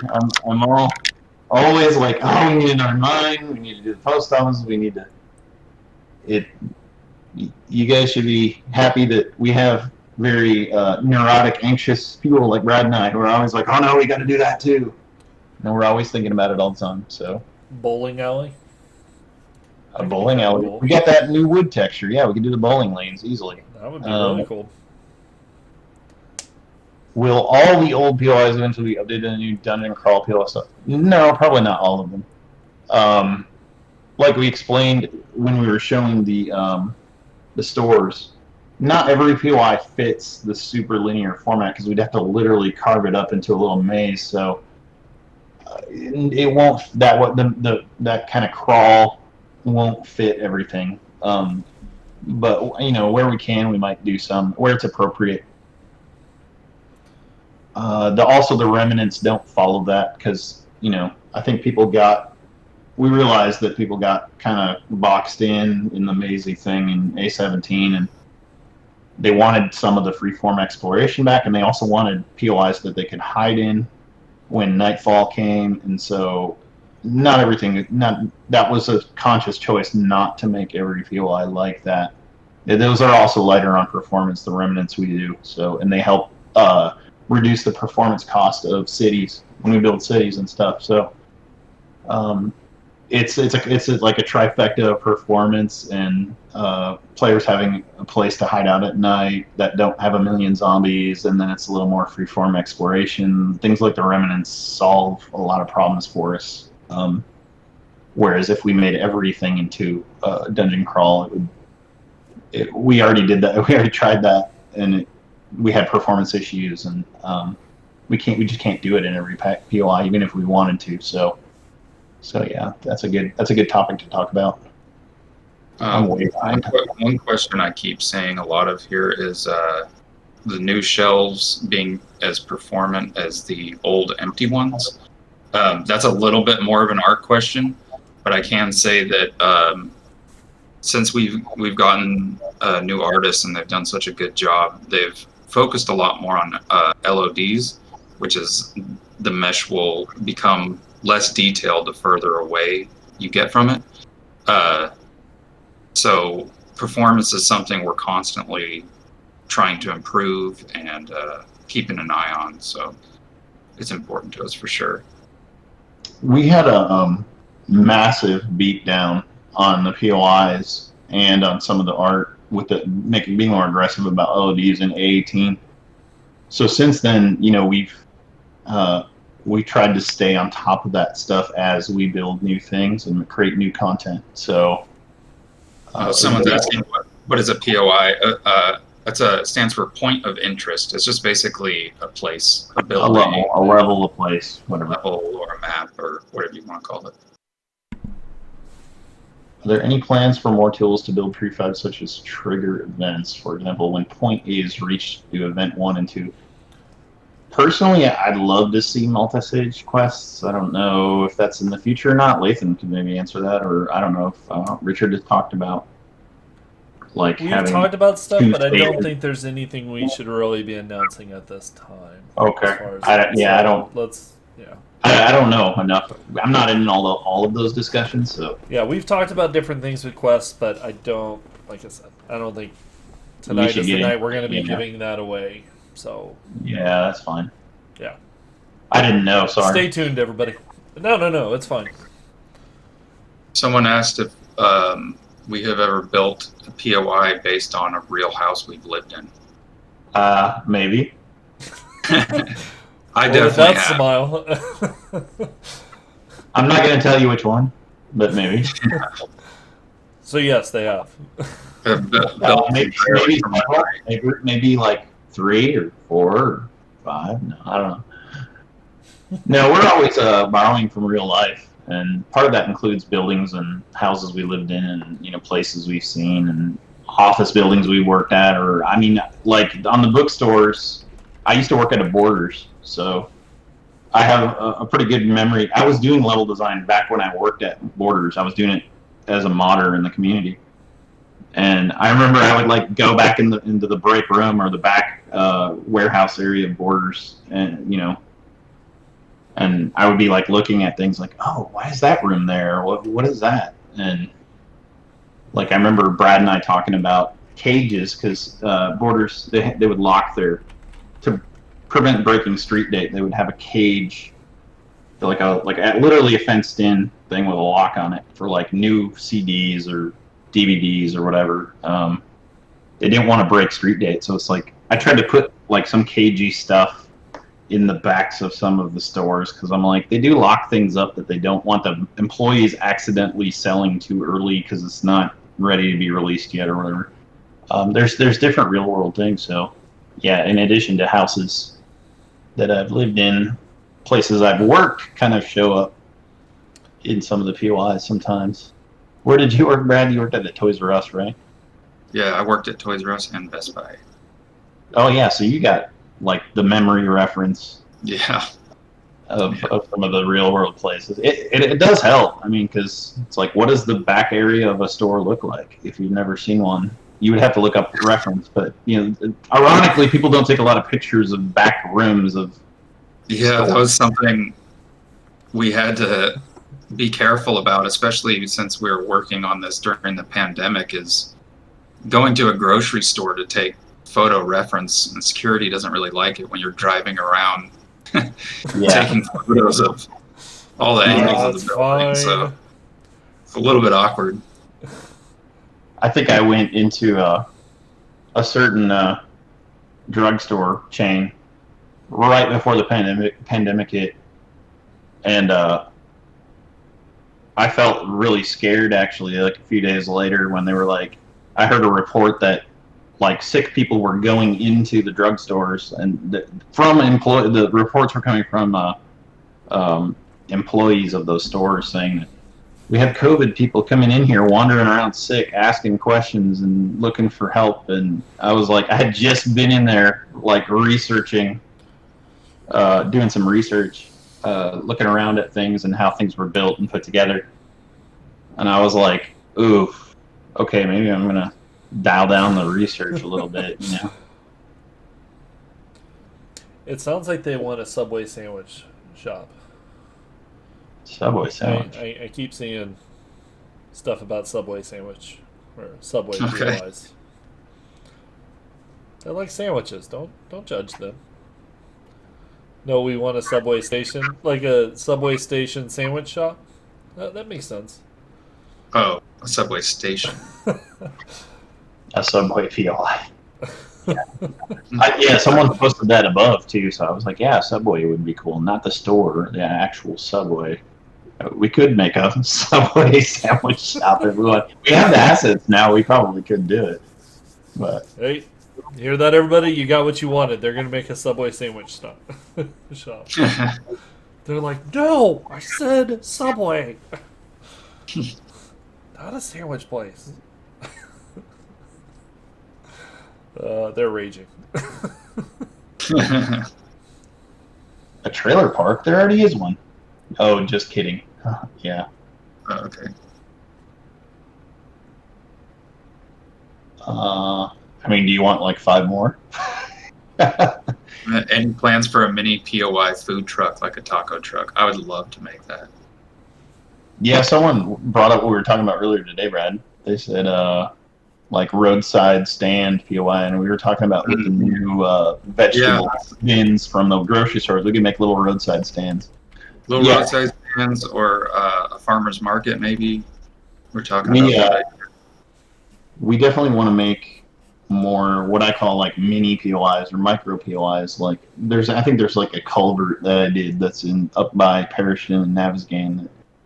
I only got to make like one of those things, and I'm like, man, we need to make like 100 of these little tiny things that you could just like stick your head in. We would love to do like smaller POIs like that. Yeah. If we ever get caught up in the post offices and big POIs. 2 bedrolls down at the same time. I don't know. That's a Lathan question, not for me. I mean, you can put 2 down, but only one of them's going to work. What's the question? You want to be able to have multiple spawns all over the map?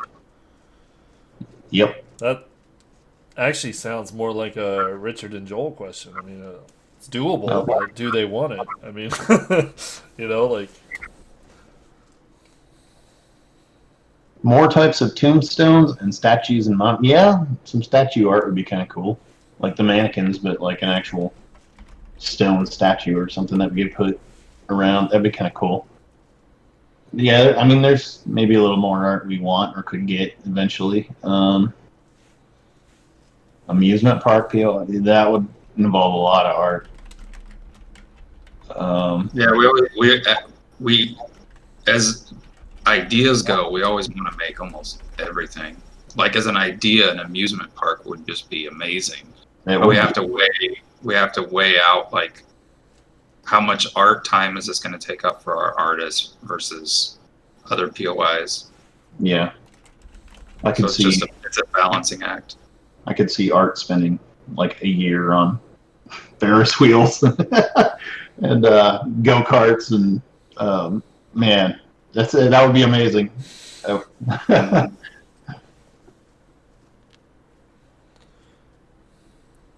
Studios for TV and radio? Yeah, we should do a radio station or a TV station. Oh, that could be cool. Actually, a TV station. Yeah, that's a good idea for a POI. Here's a good question. When designing a space, do you account for how players can just bust in whenever they want, or do you consider those rogue players outside of your design? Do you want to answer that, or do you want me to? I don't mind it. I mean, we might have different answers to that. Okay. You can answer that. I'll talk about the flow. So that's something we're always thinking about when we design a POI. We call it the flow of least resistance. So that's why on the main path you'll see a lot more lights, a lot more open doors, and then maybe a path to get in through a window that's boarded up might take you a little bit longer, but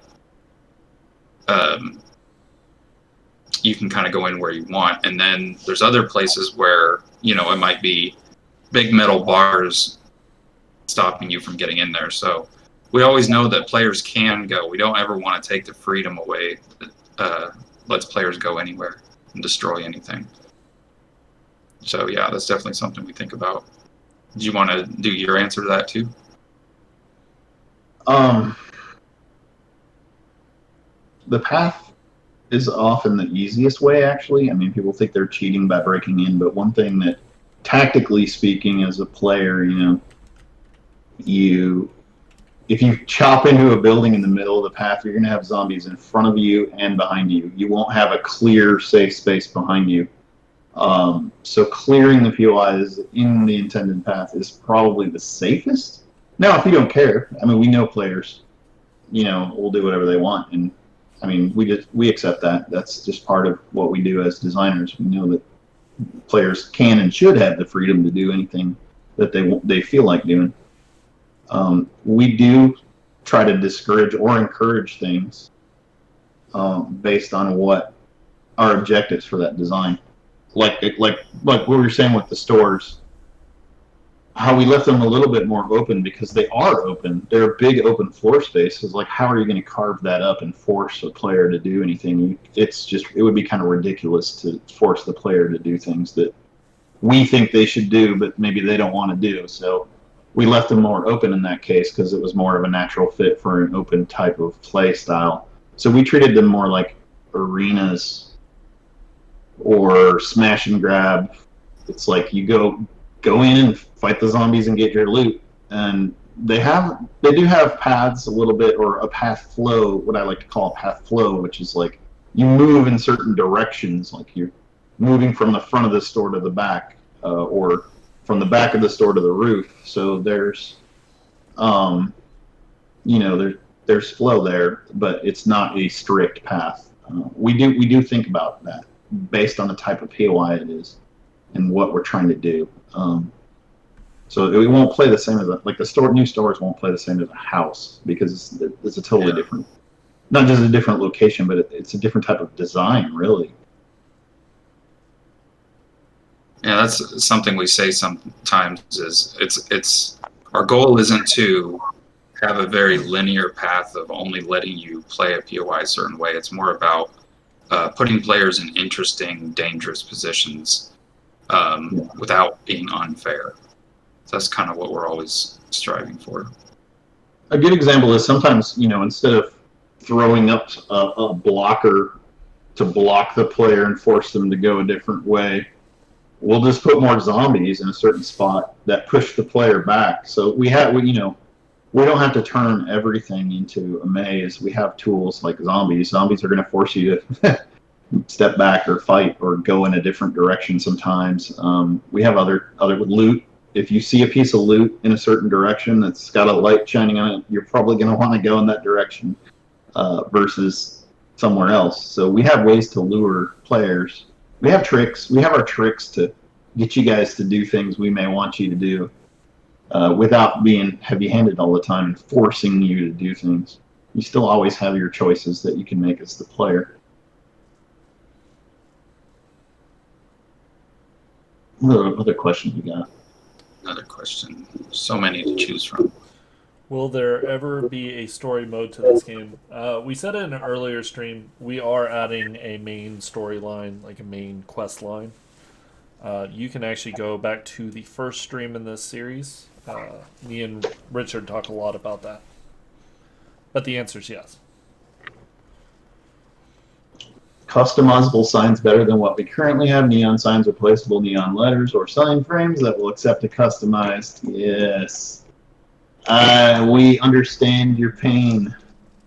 As designers, we would love to have some kind of sign technology that allows us to just type in anything we want, and it does the font, and we can make it for POI design. We would love to have that, just to be able to make custom signs everywhere in the world would be amazing. It's on our wish list. Yeah, it's on our wish list, definitely.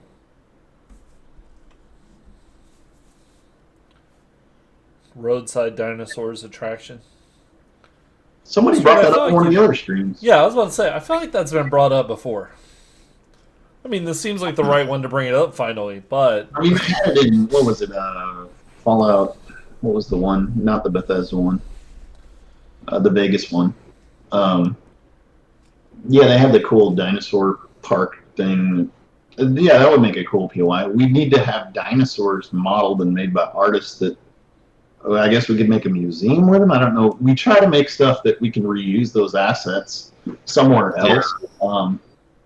And I think the only problem with like a dinosaur POI is that we could maybe make a museum out of it. I don't know what else we could make. Well, if we went Ark and had dinosaurs running around, which probably isn't going to happen, but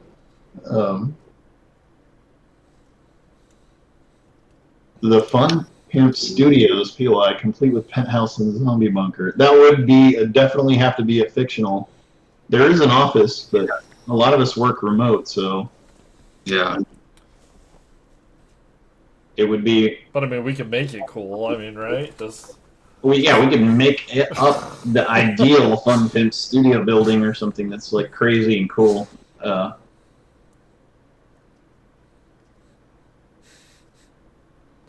There are no black zombies. There actually is a black zombie. I can't remember the name. It's the guy with the black shirt. It's hard to tell because he's dead and decayed. Survivors POI. Yes. Can we have a casino? Yes. Yeah, some of these things you guys are suggesting are on a list. I mean, they're on a list for the future. Like, we would like to have POIs in the future that look like survivors who are living there or something. It's just a question of when and if we get to it. I mean, we kick around POI ideas all the time. There's only hours a day. Dark Western, I don't know if it's that the Duke lives at the casino, but he does have a casino. Yeah, there will be a casino. I mean, those are casino coins that we use as the currency. So, I mean, there's obviously a casino somewhere. Just not in game yet. Hoopty 101. Just put a trail of Shotgun Messiah boxes to lead that would work. I mean, it's funny, but if we put a piece of loot somewhere and there's a light shining on it,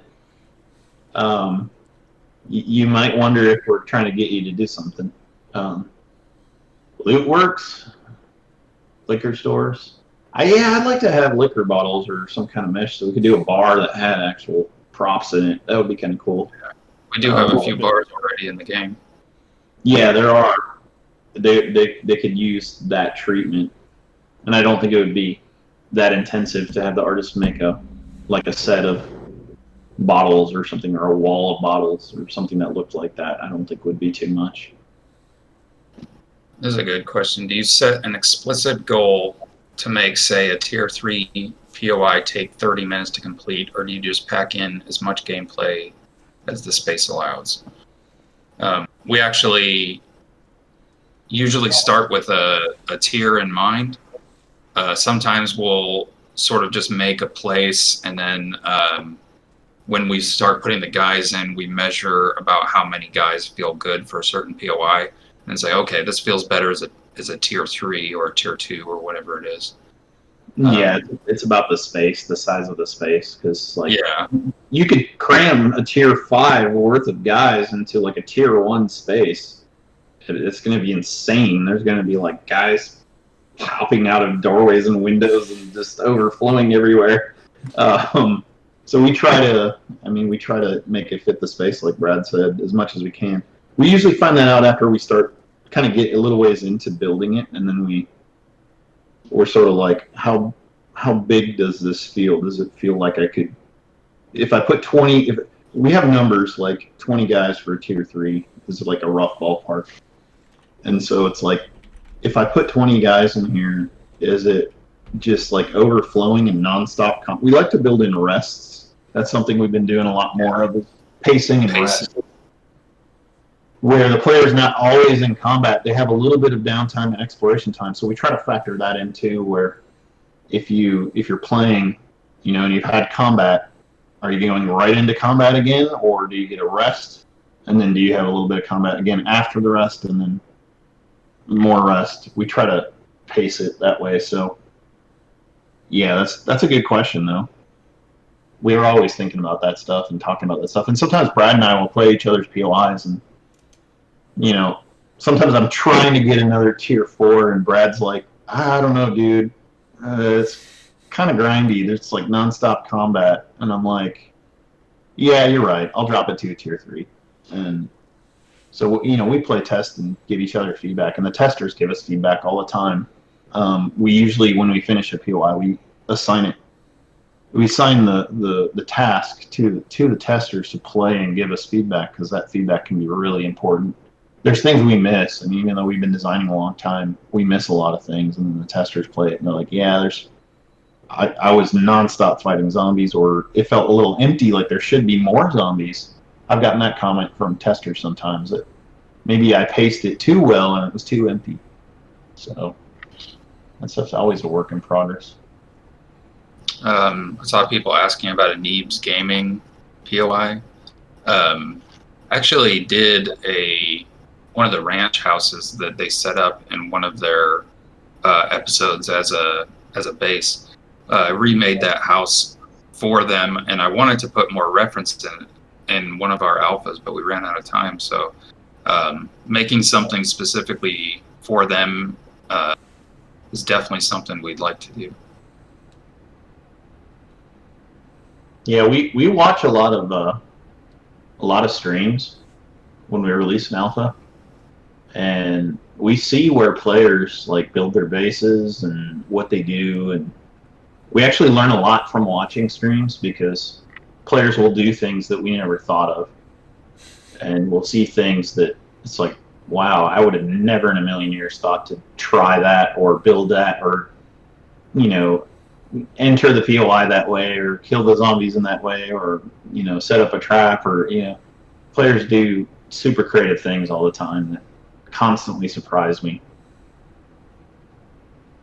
See, I keep seeing one of these questions pop up again. Sure. What is it? Dead Memes 12 says, so are you going to change weapon paint? He's asked that a few times. I'm not sure what he's referring to.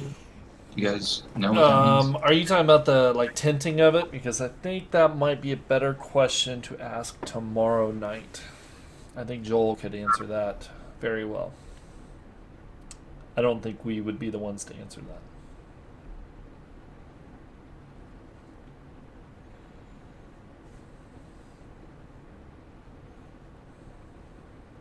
When creating a POI, you start with it nice, then break holes in walls, lock doors, etc. to create the path. We have a pretty defined process for creating a POI, where we start with a block out with no textures and sort of just the shape of the place. And then we move on to pathing, and then we move on to texturing it. And the pathing phase of that process, that's where you put in the doors, and you lock the doors, and you block up the windows you don't want to be easily accessed through. So.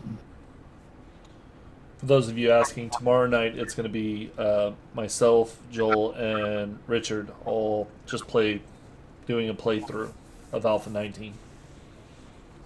And then Wednesday will be the programmers, and then Thursday it'll be me and the testers doing another playthrough.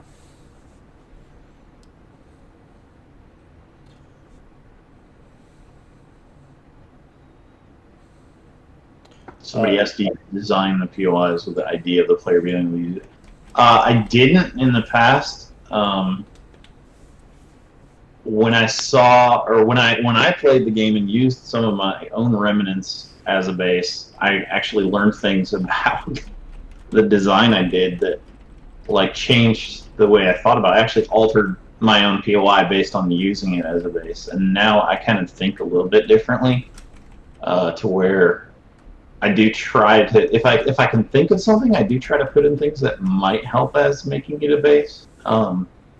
But it's not always easy to think of all of those things, because there's a lot of things that make something a good base,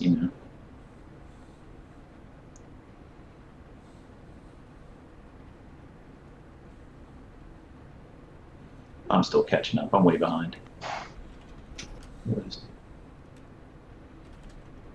How do you make destroyed sections? We have special blocks, destruction blocks, and pieces that we use, and we use them in different combinations to make make something look destroyed. Like we have broken brick pieces and like weird cut out concrete holes and things like. Will we get into you want your textures for building?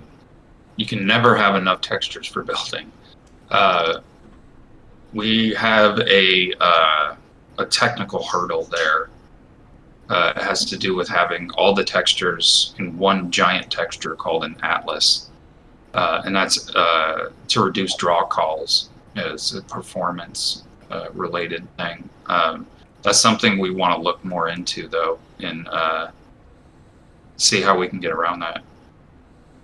We would love. I know players would love to have more textures. We would love to have more textures too.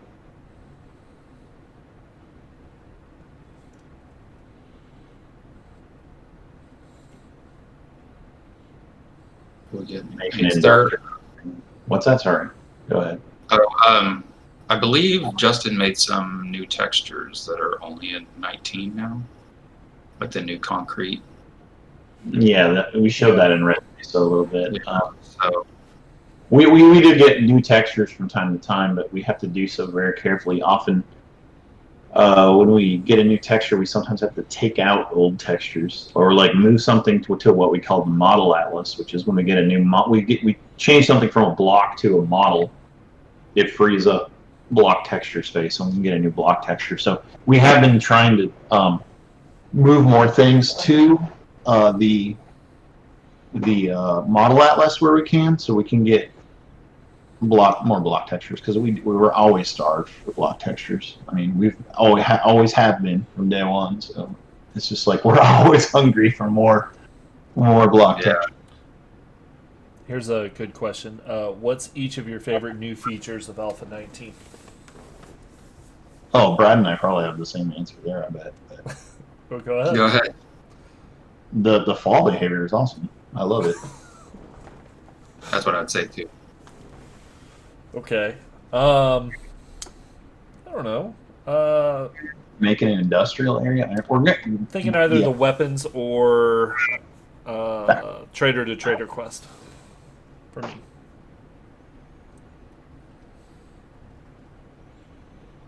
Yeah, the trader improvements are awesome.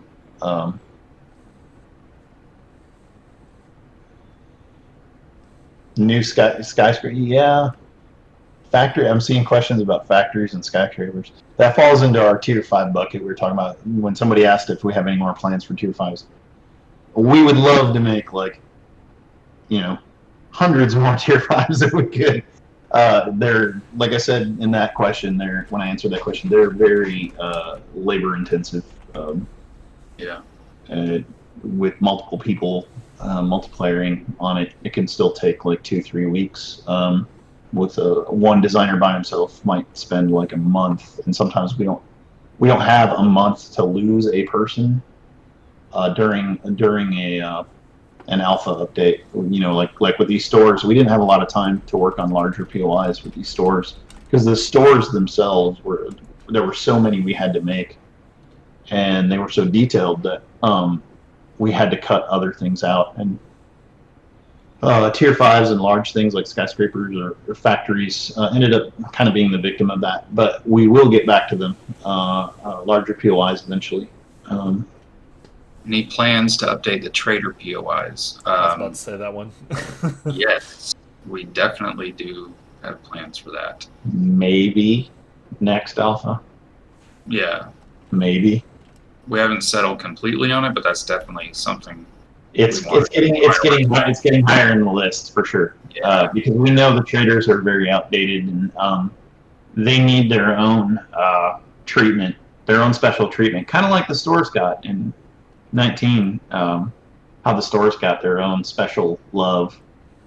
The traders need some love too, and we know that, and we're all kind of like leaning in that way of. It bothers us that the traders haven't had that love that they deserve. They're like main characters in the game that you go to all the time. You're always at the trader.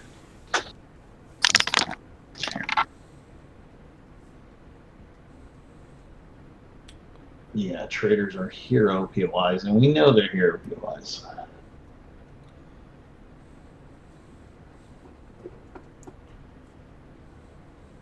Any thoughts of making multiple versions of the same POI exterior so internal pathing is harder to memorize?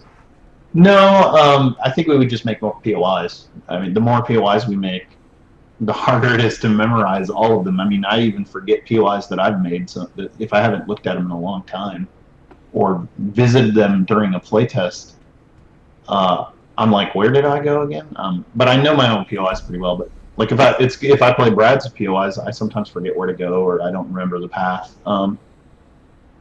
As we make more, it's going to get harder to memorize them. I mean, some people still will, but I don't know. It's not something I worry about too much because we can always make more POIs. And then you have like 10 or 20 more to memorize again. You want to fill your brain with thousands of POI paths, go ahead. We're just gonna keep filling your memory. Saw someone asking if time and money was no issue, what one feature would you want in the game that isn't in it now? It's a good question. Let's let Lathan answer that one first. I'm thinking that one's a good one, actually. Yeah, that's a stumper. Oh no, that one is. What would I really want more than anything else? Oof. I don't know. Let's come back to that one. That's a really good question, though. It really is. Do you want to answer it? Yeah. I don't know if I can think of any one thing, but there's a couple things. Eric's got more than one. He's like, I got a list. I'm just going to rapid fire these out, everybody. Here we go. I think every developer on this team has a list. But that's what makes it hard, is that it's like there's a lot of things I'd like to see. I think that's what's so addicting about working on a voxel-based game is we're really proud of how far we've taken it, but we also see the potential for huge improvements that we can definitely take it even further in the future. So, one thing we talk about is like more quest types, and I mean, Lathan said earlier we're probably not going to get too much into that, but I'd love to see more quest types. I mean, that's really where my mind was going too, was, just a lot of different quest types. But I mean, we only have time for so many, so. Yeah. We like the ones we have, but they get a little repetitive, that there's nothing else to choose from. So a few more choices there would be nice. And we have talked about, we talked about it in the first stream of this series, so if you all want to go check that out, we talked about a bunch of different ones that we've been, deciding which ones are going to go in. I personally would love to see, now this is time and money not being an issue, of course, so keep that in mind, is like a voxel system 2.0 and all the things that would bring into a game, and how much more realistically, how we could build POIs that are a lot more realistic in scale and feel. Sequel. Not saying anything about that, but yeah. Can you explain your process a little about building a POI from scratch? That's a good one. You do. Oh boy, we could be here for like. I touched on that a little bit earlier when we were talking about the different phases that you go through. Do you want to talk a little bit more about that? Eric actually wrote some. Yeah, I was just going to say that that's a deep topic. We could talk for hours about that, and Brad and I talk about that every day. We love that topic. Every day. Every day we literally talk about, hey, I was thinking about trying this idea in my POI, or what if we approach the process this way or another way, or we're gonna eventually release some tutorials for like community POI design that will get into that process. But it usually starts, to summarize, it starts with a research. What type of POI is it? Like with the stores, we want to look up reference. So if I'm making a hardware store, what's the real world reference? There's Home Depots, there's Lowe's, there's Ace Hardwares. Okay, what is interesting about each of those? So we do a lot of research to start with. what would be fun and what would make a hard, like say in that example, a hardware store, what would make a hardware store fun.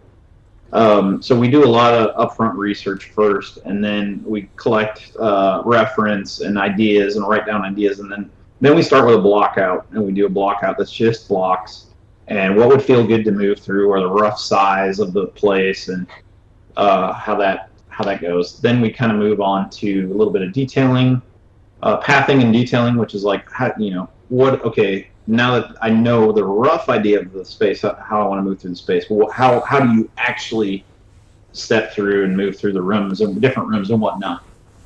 And then we get into loot and detailing, loot, AI, lighting, play testing, and then changing anything within that doesn't work. Or so there's a lot of iteration there, but we tend to follow the same steps every time. But I could spend hours talking about each stage of the process, and it's a pretty involved process.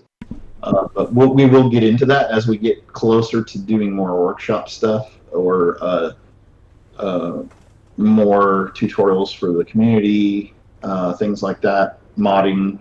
We're going to get a lot more into that, to where I think we'd all like to see eventually, you guys building your own POIs and making awesome stuff that we could play and enjoy. I could actually play a POI that I haven't made, or Brad hasn't made, Yeah. and have some fun playing some user content.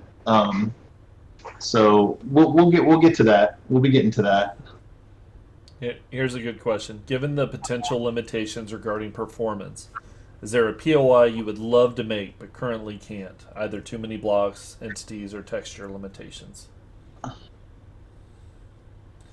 Like, is there some super cool thing, but you're like, there's no way that would be optimized to be in the game, so can't. There's like 1,000 that we would love to do. Okay, so what's the best one that you want to do? I don't know. I mean, you can go first, Brad, if you want. There's a couple I can think off the top of my head, but You go ahead. as usual, Eric has a list that he's ready to just rapid fire. Yeah. yeah, you have to understand that in this job we have never-ending lists, never-ending wish lists, never-ending desires, but a million constraints. So you're constantly trying to figure out what can we do that maybe has like 999,999 constraints instead of 1 million, and make it possible. But like an airport, like when someone brought up an airport earlier, that is an idea I would love to work on. Maybe we can multiplayer. I think it's a big enough concept that maybe multiple designers could even work on it, using our multiplayer POI editing feature. But the issue there is, performance. It's like how big. That would be one of the research questions. Like when I talked about we start the research process, that would be one of the questions that we would put at the forefront of that research process, would be how big could that airport realistically be before it became performance heavy or a problem, or before it just became grindy. Like there is such a thing as too big a POI. Like, do you want to play in that POI for 3 hours straight, and never see the end?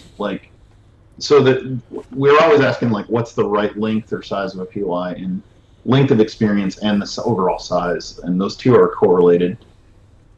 So even with the example of an airport, we'd have to sit down and decide how big that should ideally be. Should it be a tier 4, tier 5? How long should the path take? 45 minutes of play? We don't know what 45 minutes of play exactly looks like, but we can kind of we know that Shamway takes about 50 minutes. Especially by yourself, it'll take 50 minutes or an hour just in one play.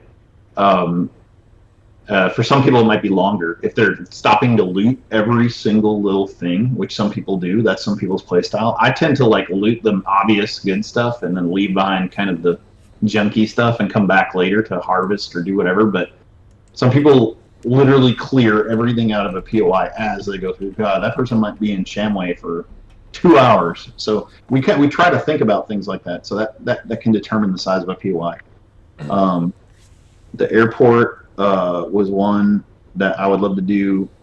When I hinted at another type of Red Mesa style POI that we might want to work on in the future, that would be potentially a lot bigger than Red Mesa is. And so, but again, how big should it be ideally? We might have to sit down and talk about that. I don't know if you have any, Brad, that one that keeps popping back into my mind too. One was the mall that we've talked about before. I've wanted to make a mall for years now, and I've also always wanted to make an insane asylum. That would be really fun. That'd be awesome. There's a question here I just wanted to answer really quick. Do you use the in-game prefab editor for everything? Yes. We know that there are user-made tools out there that are really impressive to us. In fact, one of the level designers that we just recently hired, Sebastian, had his own level editor that he used to make his POIs for his mods. So, but we use in-house tools as a way to focus on improving the tools as we make POIs. Yeah, each alpha we try to get a few tool improvements in to where it's like, hey, this is going to save us, hundreds or thousands of man hours if we do this one simple change. And so those are the kind of changes we'll usually ask for to get tool improvements. But yeah, we're always using that prefab editor and trying to improve it every alpha so that we can make more POIs faster for all of you. Because we don't like to take longer than we need to make a POI good. So if tools can bridge that gap, we're all for that. Strip mall POI, yes. We've been talking about malls and strip malls for like 6 months now. Yeah. It's been just a topic, especially since we just did all these stores. It's like we have a lot of the art assets now to do something like a mall or a strip mall or both. But I mean, we can't really promise that we'll be able to make time for it. But we would love to. We would love to. Outhouse POI. That just sounds crappy. I don't know if we need to do that. Wah, wah, wah.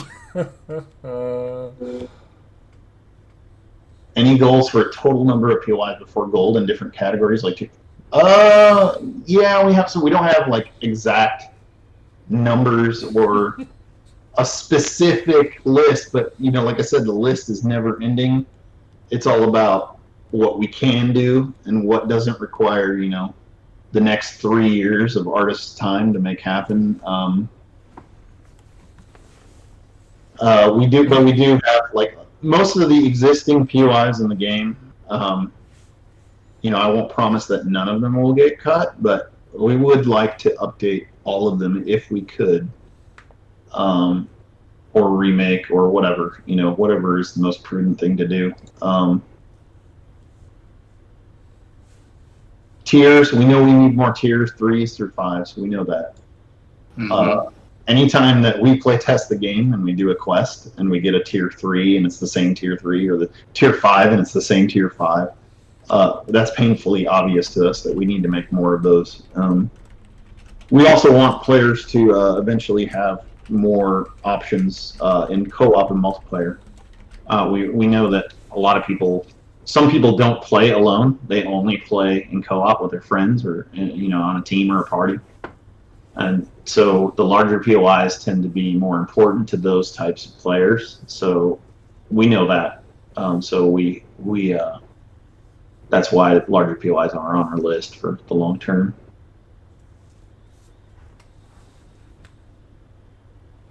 Hidden underground POI that only the creators know about. Well, we've done a few of those kind of secret underground things. It's like the second test build goes out, the entire internet knows about it. Yeah, things don't stay. Like my bomb shelter I built originally, was a total secret when it went out. I mean, we didn't even have quests back then, so I couldn't have made it a questable POI. But it didn't stay a secret for long, and everybody knows it now. I gotta update that thing too, by the way.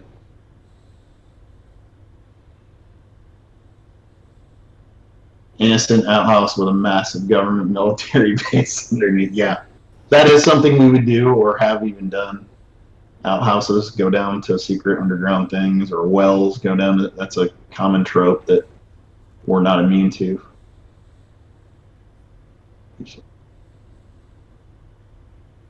Strip club, there is a strip club. We could make another one, but we have a lot of other things to update. Yeah. Trader quests. That's a Lathan question right there. Wait, which one?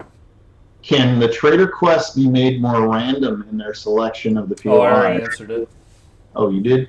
Yeah, I answered it on text. We're working on that for Alpha 20. Okay. Yep.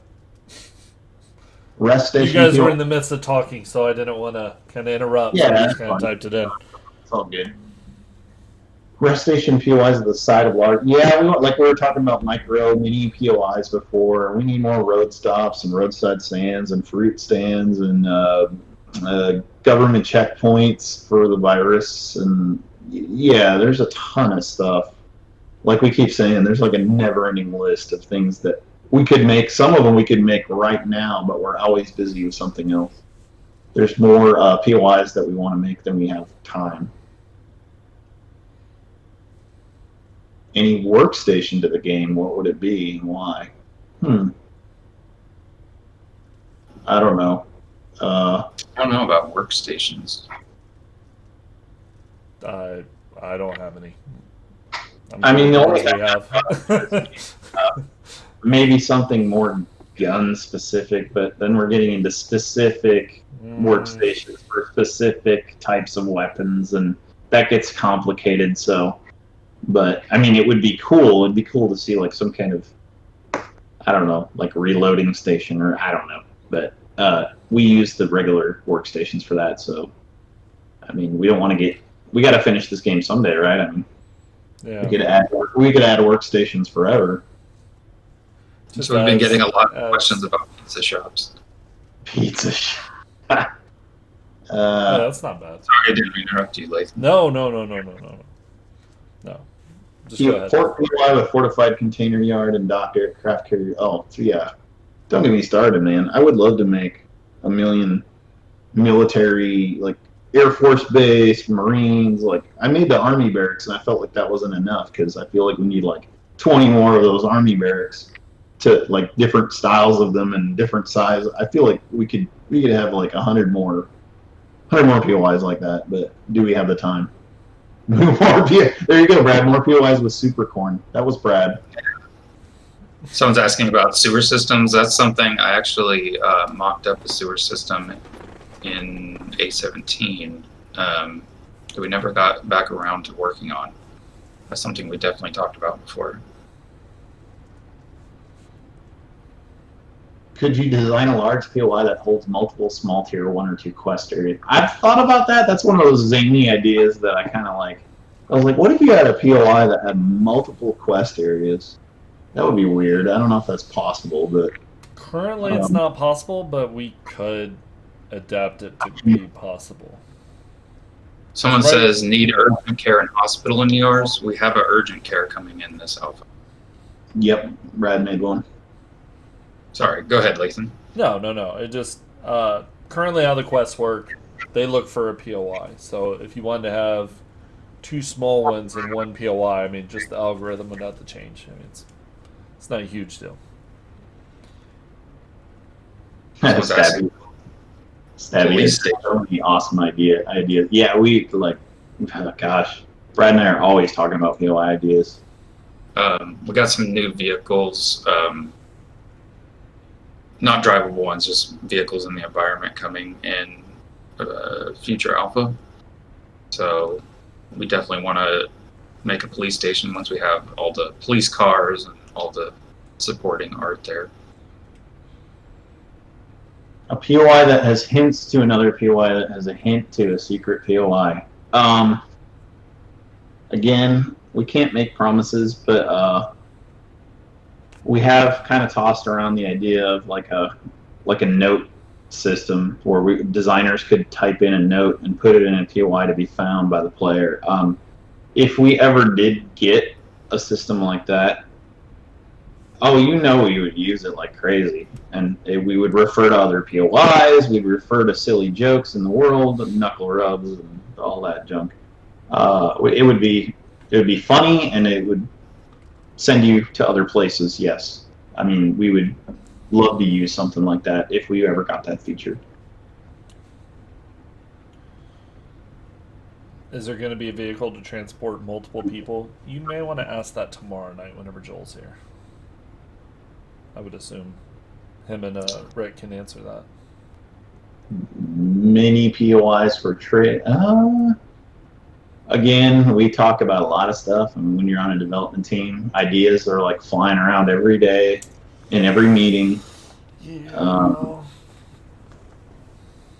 Well, you know, the idea of a traveling trader is something that we like. It's a fun idea. I don't know if we'll ever get to it. We'll see. I mean,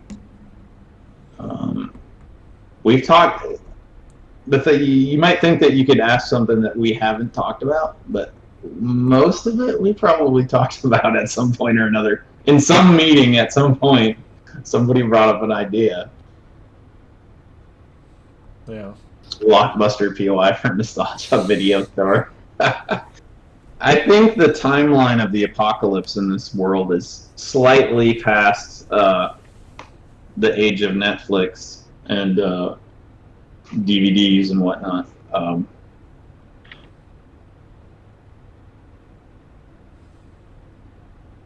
Car dealership POI. We have a car dealership POI. Yeah, we do. Treehouse. Brad has a treehouse in one of his house POIs. I don't know if we have like a full. Well, the Trader Joel is kind of like a treehouse, but those will be changing. We'll try to keep it maybe foresty themed. Japanese temple POI. Oh boy. Yeah. I don't think we can say anything.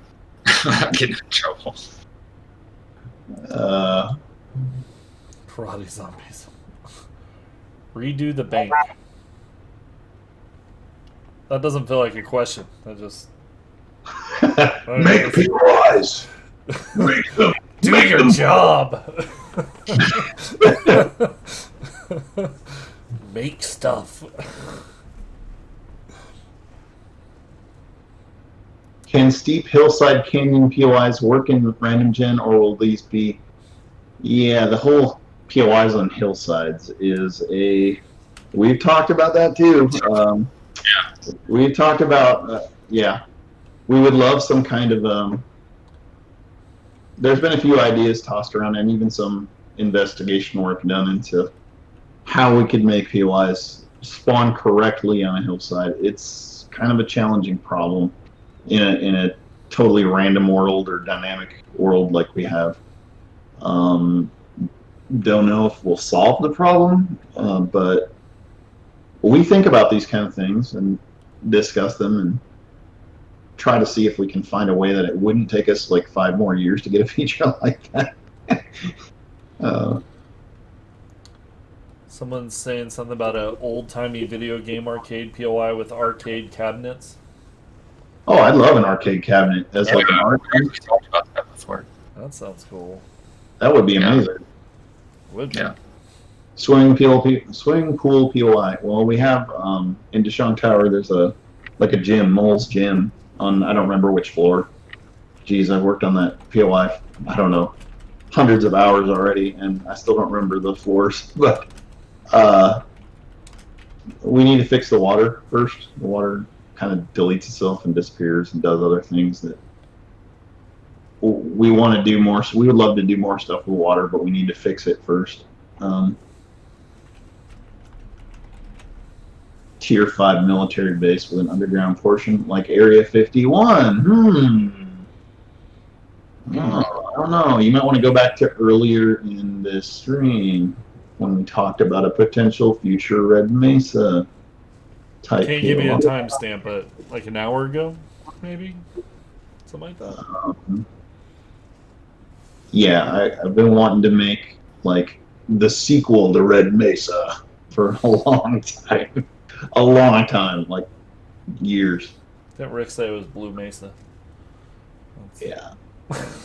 we call it Area 52, but there's no actual name for it. It's just what the kind of code name. But it would be awesome to have a huge like Red Mesa style thing. But yeah, when is always the question.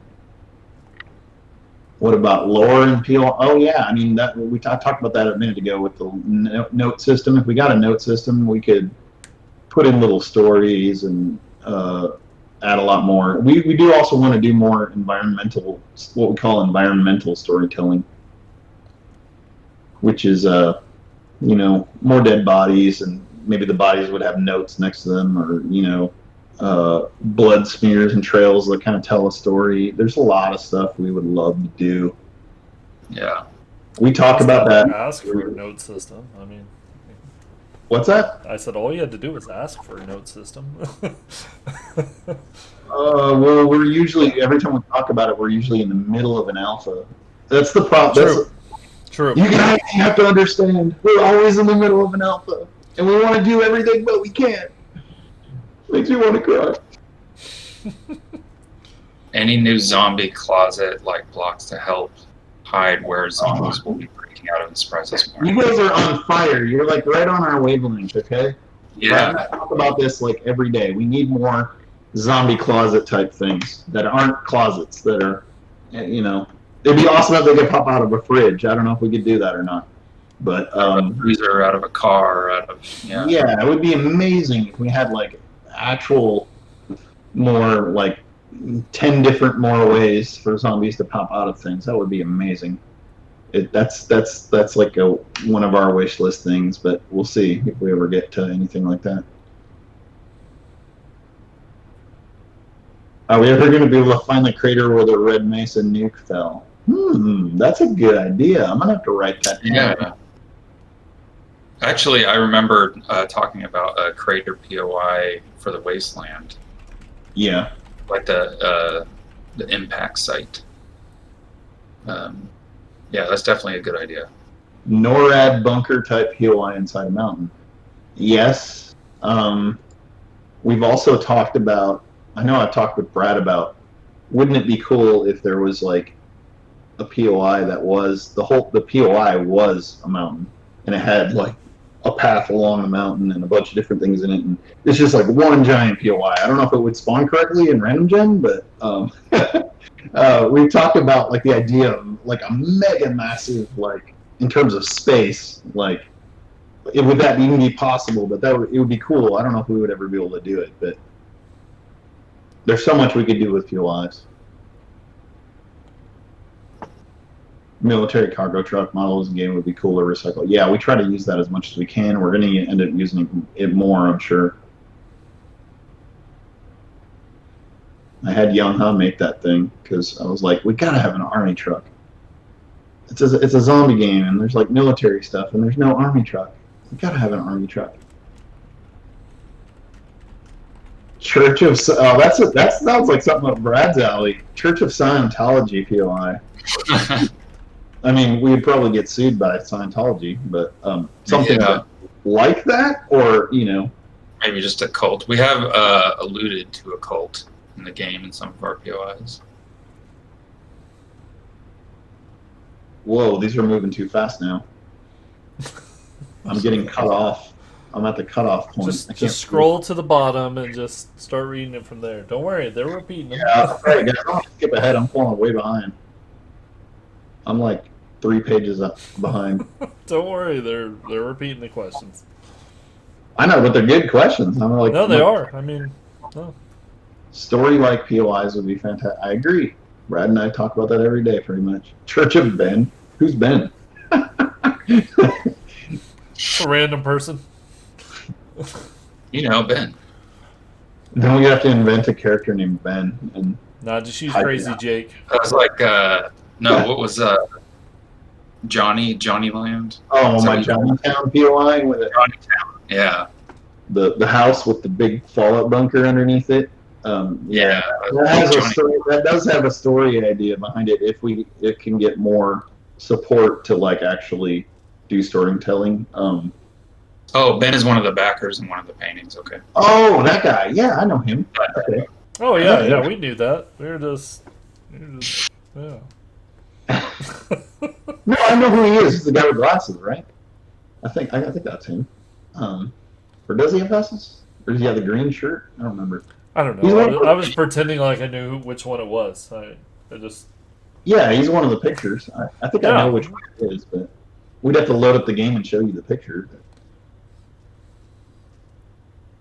All of the Squirtles in the apocalypse? I don't know. That's a question for Joel. If Joel wants to add more animals or not, I don't know. He's the one who Kinda like makes kind of sense. decides. He decides like, hey, we need this, mountain lion, or he's the one who's added the animals, I think. So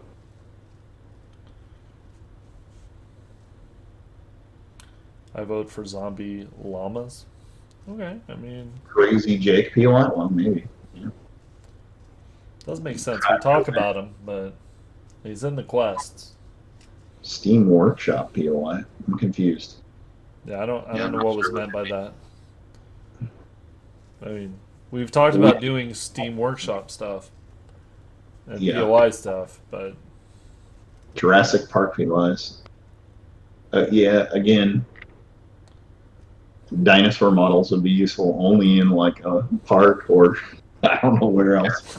It's actually the same thing with the NASA launch site POI. Both of those are awesome ideas. It's just a matter of time Okay. apart. Get Cloaked had a very good question. What is your least favorite aspect of playing through POIs, and why is it vultures? Why is it vulture? Look, we have vultures and we have dogs. What else do we have? If we get more, I mean, they guessed it. if we Yeah, get fair enough.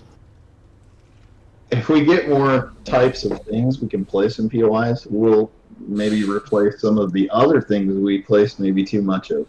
All right, that's my answer to that.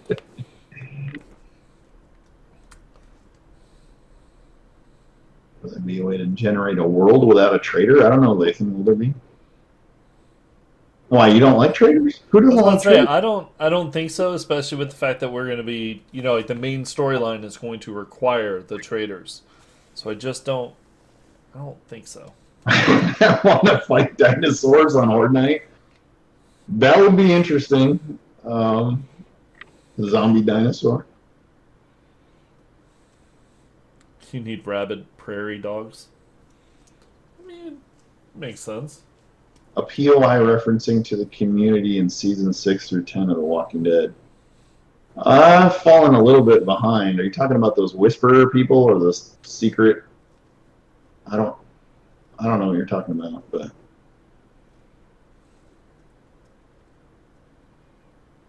or is that?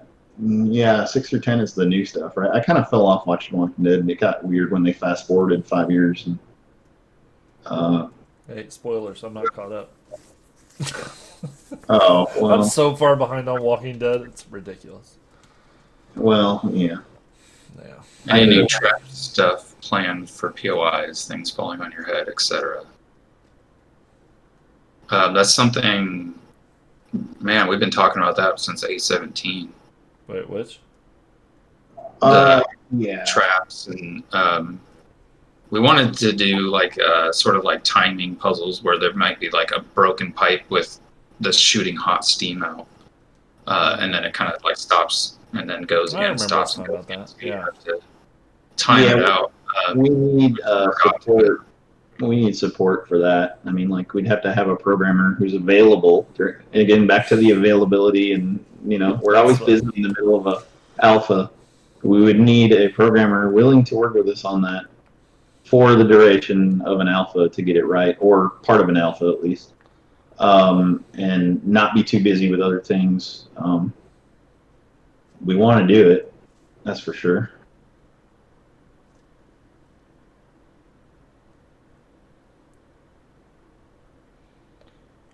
Prison POI. There is a prison that's kind of old. We plan to remake it. It's on the list. Yep. Crash plane POI, that would be, if we ever get to make an airport, we definitely have to Yeah, do if we got the assets to do like planes for like an airport, we would definitely take those assets and try to reuse them in some way, like having a crashed one or something. Yeah. New Mexico landmark, different states have silly things like the world's largest kettle. Yeah, I've thought about silly stuff like that. Like we just got shoes.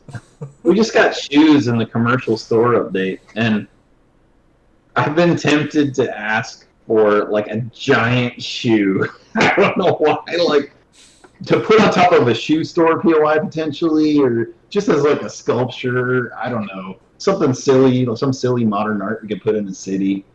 We might do some of that as we get more art. We might just say, hey, reuse this asset and then take this model and make it super huge, like, and we'll texture it different or whatever. But I don't know. We'll see. That stuff, the silly stuff, tends to fall lower in priority sometimes. Seen this question a few times. Any thoughts on giving us railways, railroad crossings with lights and gates and train cars? Do you want to talk about that? I can't remember what you called it. You had like your culvert POI that you had a name for. Oh, mini POIs or it's like sort of a mini POI. It's not really like a quest or even a remnant. Really, it's just like a world detail. Yeah, like there's by Parishon, there's that culvert that I built. This probably needs to be updated too. Everything needs to be updated, but we would like to do more little tiny things, and that But we got to get the big things out of the way before we do tiny things that are kind of like fluff. That kind of falls in with like sewers too. It's like the sewer questions. It's like there's so many things we'd love to do that aren't really POIs per se in the way that we build them, but would just be there for exploration. There's so many things. We want to do more caves. There's so many things we want to do. It's just ridiculous. We'll see what we have time to do. Mountain cave POIs. We have mountain cave POIs, but we have caves. There's more of them that we need to finish and work on, and we want more. We want to make. We want more. We want more. We might need a little bit of tool support in that area to make like sculpting the terrain a little bit easier. But we would love to do like more stuff like that. Subway POI. Someone brought that up earlier. Yeah, that'd be awesome. Any advice starting out in level design career-wise? Practice. Start building stuff right now. You're going to need years to get good at it.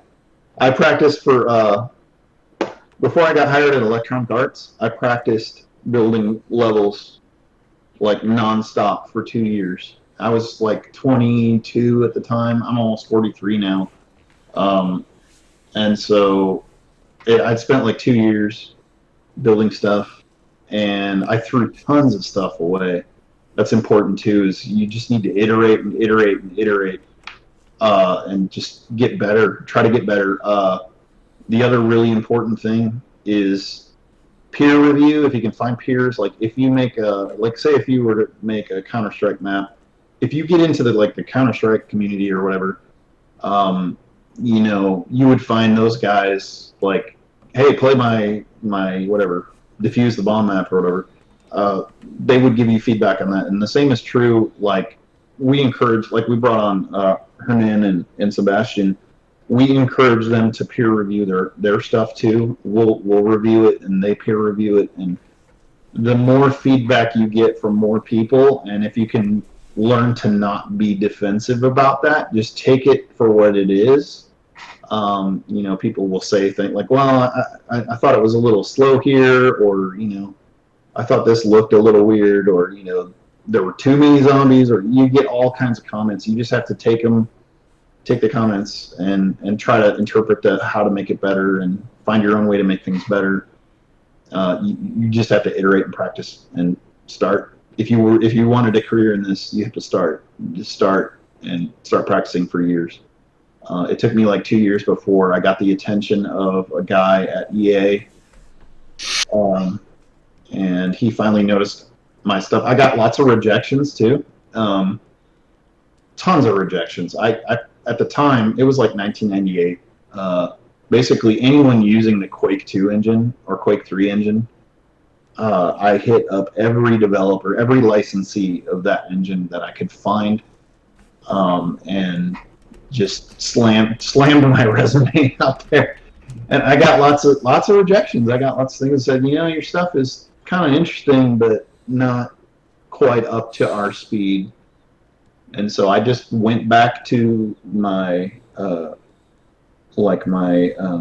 community people who play that were also trying to become designers, and I said, "Hey, what? I got this rejection letter, and they said this, and what do you think? And yeah, maybe you can make your work better by doing this thing or that thing." And oh yeah, you got a point there. And so I just my next level that I made it taking that feedback and trying to make it even better, make better work every time. So it's not easy to break into a career in this business. You just have to constantly improve your skills and yourself until somebody takes notice of you, and they will. There is a point, after a long string of rejections at different companies, when I was first starting, I kind of told myself, you know what, I'm just going to keep getting better until they can't ignore me, until it's like impossible to ignore my work. And it was like almost angry, like I'm gonna keep doing it until they cannot ignore my resume, and it worked. I eventually got to a point where like I wasn't getting ignored, and that's the hard part. So you start practicing now if you want to do it, and don't give up, and just keep improving.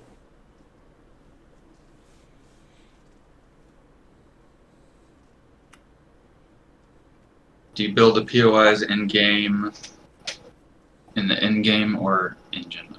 We build it in game. We don't use the Unity tools to build POIs. Yeah, we kind of have an editor inside of an editor. We're inside of the Unity editor, but we have our own editor inside of that. So, which is maybe a little bit unusual for Unity projects, but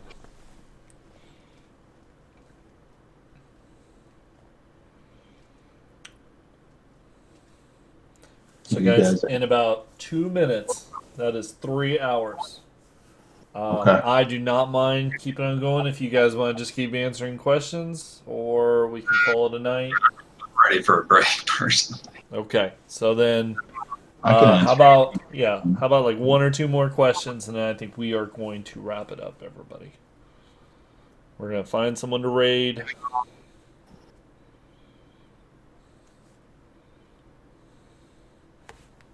Have you guys ever considered having rare experimental weapons that can't be repaired so they aren't overpowered? It's an interesting idea. One-off weapons that you maybe find one of. And I know, like in, I think it was in Fallout, where you find like a crashed alien ship and get a laser gun that only has like a limited amount of ammo, and then like Yeah, a you few can't. games do that. Yeah. Yeah, you can't find any more ammo or something. Yeah, I always thought that idea was kind of cool. I don't know if we would find the time to make something that could only be used once, because this game is all about repeatability and replayability. So I don't know if that like completely disposable things really. I mean, it doesn't really fit, but I mean, it's easily It could. done. I mean, we could easily just say the code that says, you've ran out of ammo, reload. Just say, well, break it and don't let it be repaired again. We would or probably just dispose it. Yeah. we would probably implement the reusable version of that idea, which is that we'd have a certain type of gun that you could find in different places. They might have different art or look different, but it would be something that's a repeatable concept where you find one of these kind of disposable guns, and then maybe you find another different type that's using the same code, or we would reuse the code basically and the concept. But what else we got? Thank you guys for all the encouragement. That's really nice to see. Really appreciate that. Yeah, it's good to see people appreciate this stuff. I mean, we live and breathe this stuff every day. We're always like, oh, it'd be a cool POI. And I know you guys think and feel the same way, because we're players too, and train fall. Yeah, you guys have done an amazing job on the POIs. At least the ones we looked at tonight were amazing. Like a lot of those I haven't even looked at. Other than whenever we kind of did like a little pre-meeting. So Yeah, everybody works from home. I think at this point we should probably call it a night. Unless, Eric, there's another question. You seem to be really staring. If there's something else you want to answer, but if not, then I think we should probably. Yeah, that's fine. Okay. I'm just looking at the screen. Well, thank you everybody for being here. Thank you, guys. Once again, it's been great that you all are so excited about this. We've had just a great response from everybody about the series that we're doing. Like I said, tomorrow night, Joel, Richard, and myself will be doing a playthrough. I think we'll just be starting, from day one. And then, let's see, Wednesday, the programmers will be here. And then Thursday is another playthrough. We're going to do it with the QA team. Kind of introduce you a little bit to them. And then Friday, hopefully, if all goes well, should be Streamer Weekend. So thank you very much, everybody. Once again. And thanks, guys, for being here for, answer questions and show off your stuff.